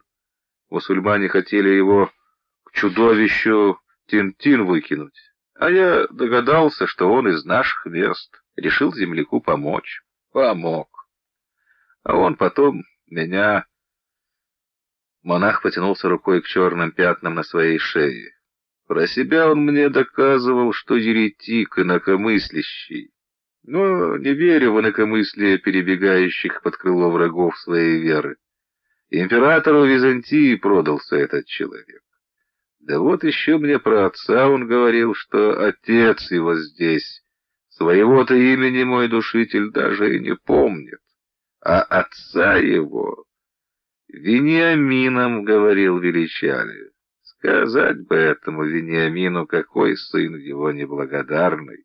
Много злого про себя наговорил мне. Он задумал затем меня убить и наслаждался безнаказанной исповедью во зле. Монах вдруг споткнулся в речи, остановился и стал всматриваться в Вениамина, будто что-то припоминая, с кем-то Вениамина сравнивая. Вениамин тоже весь насторожился, внимательно рассматривал монаха, невыразительно, как-то неловко протянул. «А меня, монах, тоже Вениамином зовут, как отца того, ну, который тебя хотел на небо. Только я, видишь, не из христиан». И Вениамин дотронулся рукой до своей высокой шапки. На востоке уже окрасилось слабой желтизной край синего неба, а они все еще стояли посреди разгромленного двора. Рядом с ними, распространяя все усиливающийся сладкий запах, пылал погребальный костер. «Черны пути судьбы», — вздохнул Вениамин. «Кто человек человеку? Волк или пес? Враг или друг? Часто помогаешь, а он тебе потом в спину нож. Вот и ты. Я тебя не убил, а ты потом... Да ведь, как я уже догадываюсь, приплыл к нам тайком из Баб-ал-Аббаба, от стены, что отделяет Халиват от земель кочевников. Так я был в этом садке зла, когда бежал с теплого моря от погромов. Этот пограничный город кишит газиями, мутавиями, кураями, гурабами, всеми вашими этими мусульманскими борцами за веру, добровольцами, чтецами Корана, пришлыми. Видел я, со всего халифата собираются туда ушлые люди в надежде на поход против неверных. На устах крик «Принимай ислам или смерть!», а за пазухой одно желание — пограбить. Монах нахмурился, вспыхнул. «Не сравнивай меня с газиями!» Он выхватил из костра пылавшее полено, осветил себе лицо. «Вглядись в меня! Видишь, я умершая совесть, которой голос Ашины, волчицы, приказал вернуться. Ашина сказала Богу: «Ты бог черного пути. То, что у этого тощего коня сломано, соедини, то, что у него разорвано, свяжи. Я пришел связывать, соединять». Монах разгорячился, в неистовстве водил пылающим поленом перед своим лицом, освещая свое лицо то справа, то слева, и едва не подпалив свои клоки бороды. И Вениамин сосчитал их, а когда сосчитал, то не поверил себе и стал еще и еще всматриваться в лицо монаха, и вдруг громко рассмеялся. Странен был смех этого только что потерявшего все человека, которому бы надо оплакивать свою судьбу, а он смеялся все громче. «Да это ты, беспутный волчонок Тонг-Тегин! О, я, наконец, узнал тебя! Как же я не опознал тебя сразу! Хотя как узнать? Ведь ты в таком чужом обличии ударился в монахи! Ах, это ты, жалкий беглец, смущавший город вольными речами, а потом потихоньку выкопавший гробы своих предков и бежавший из города!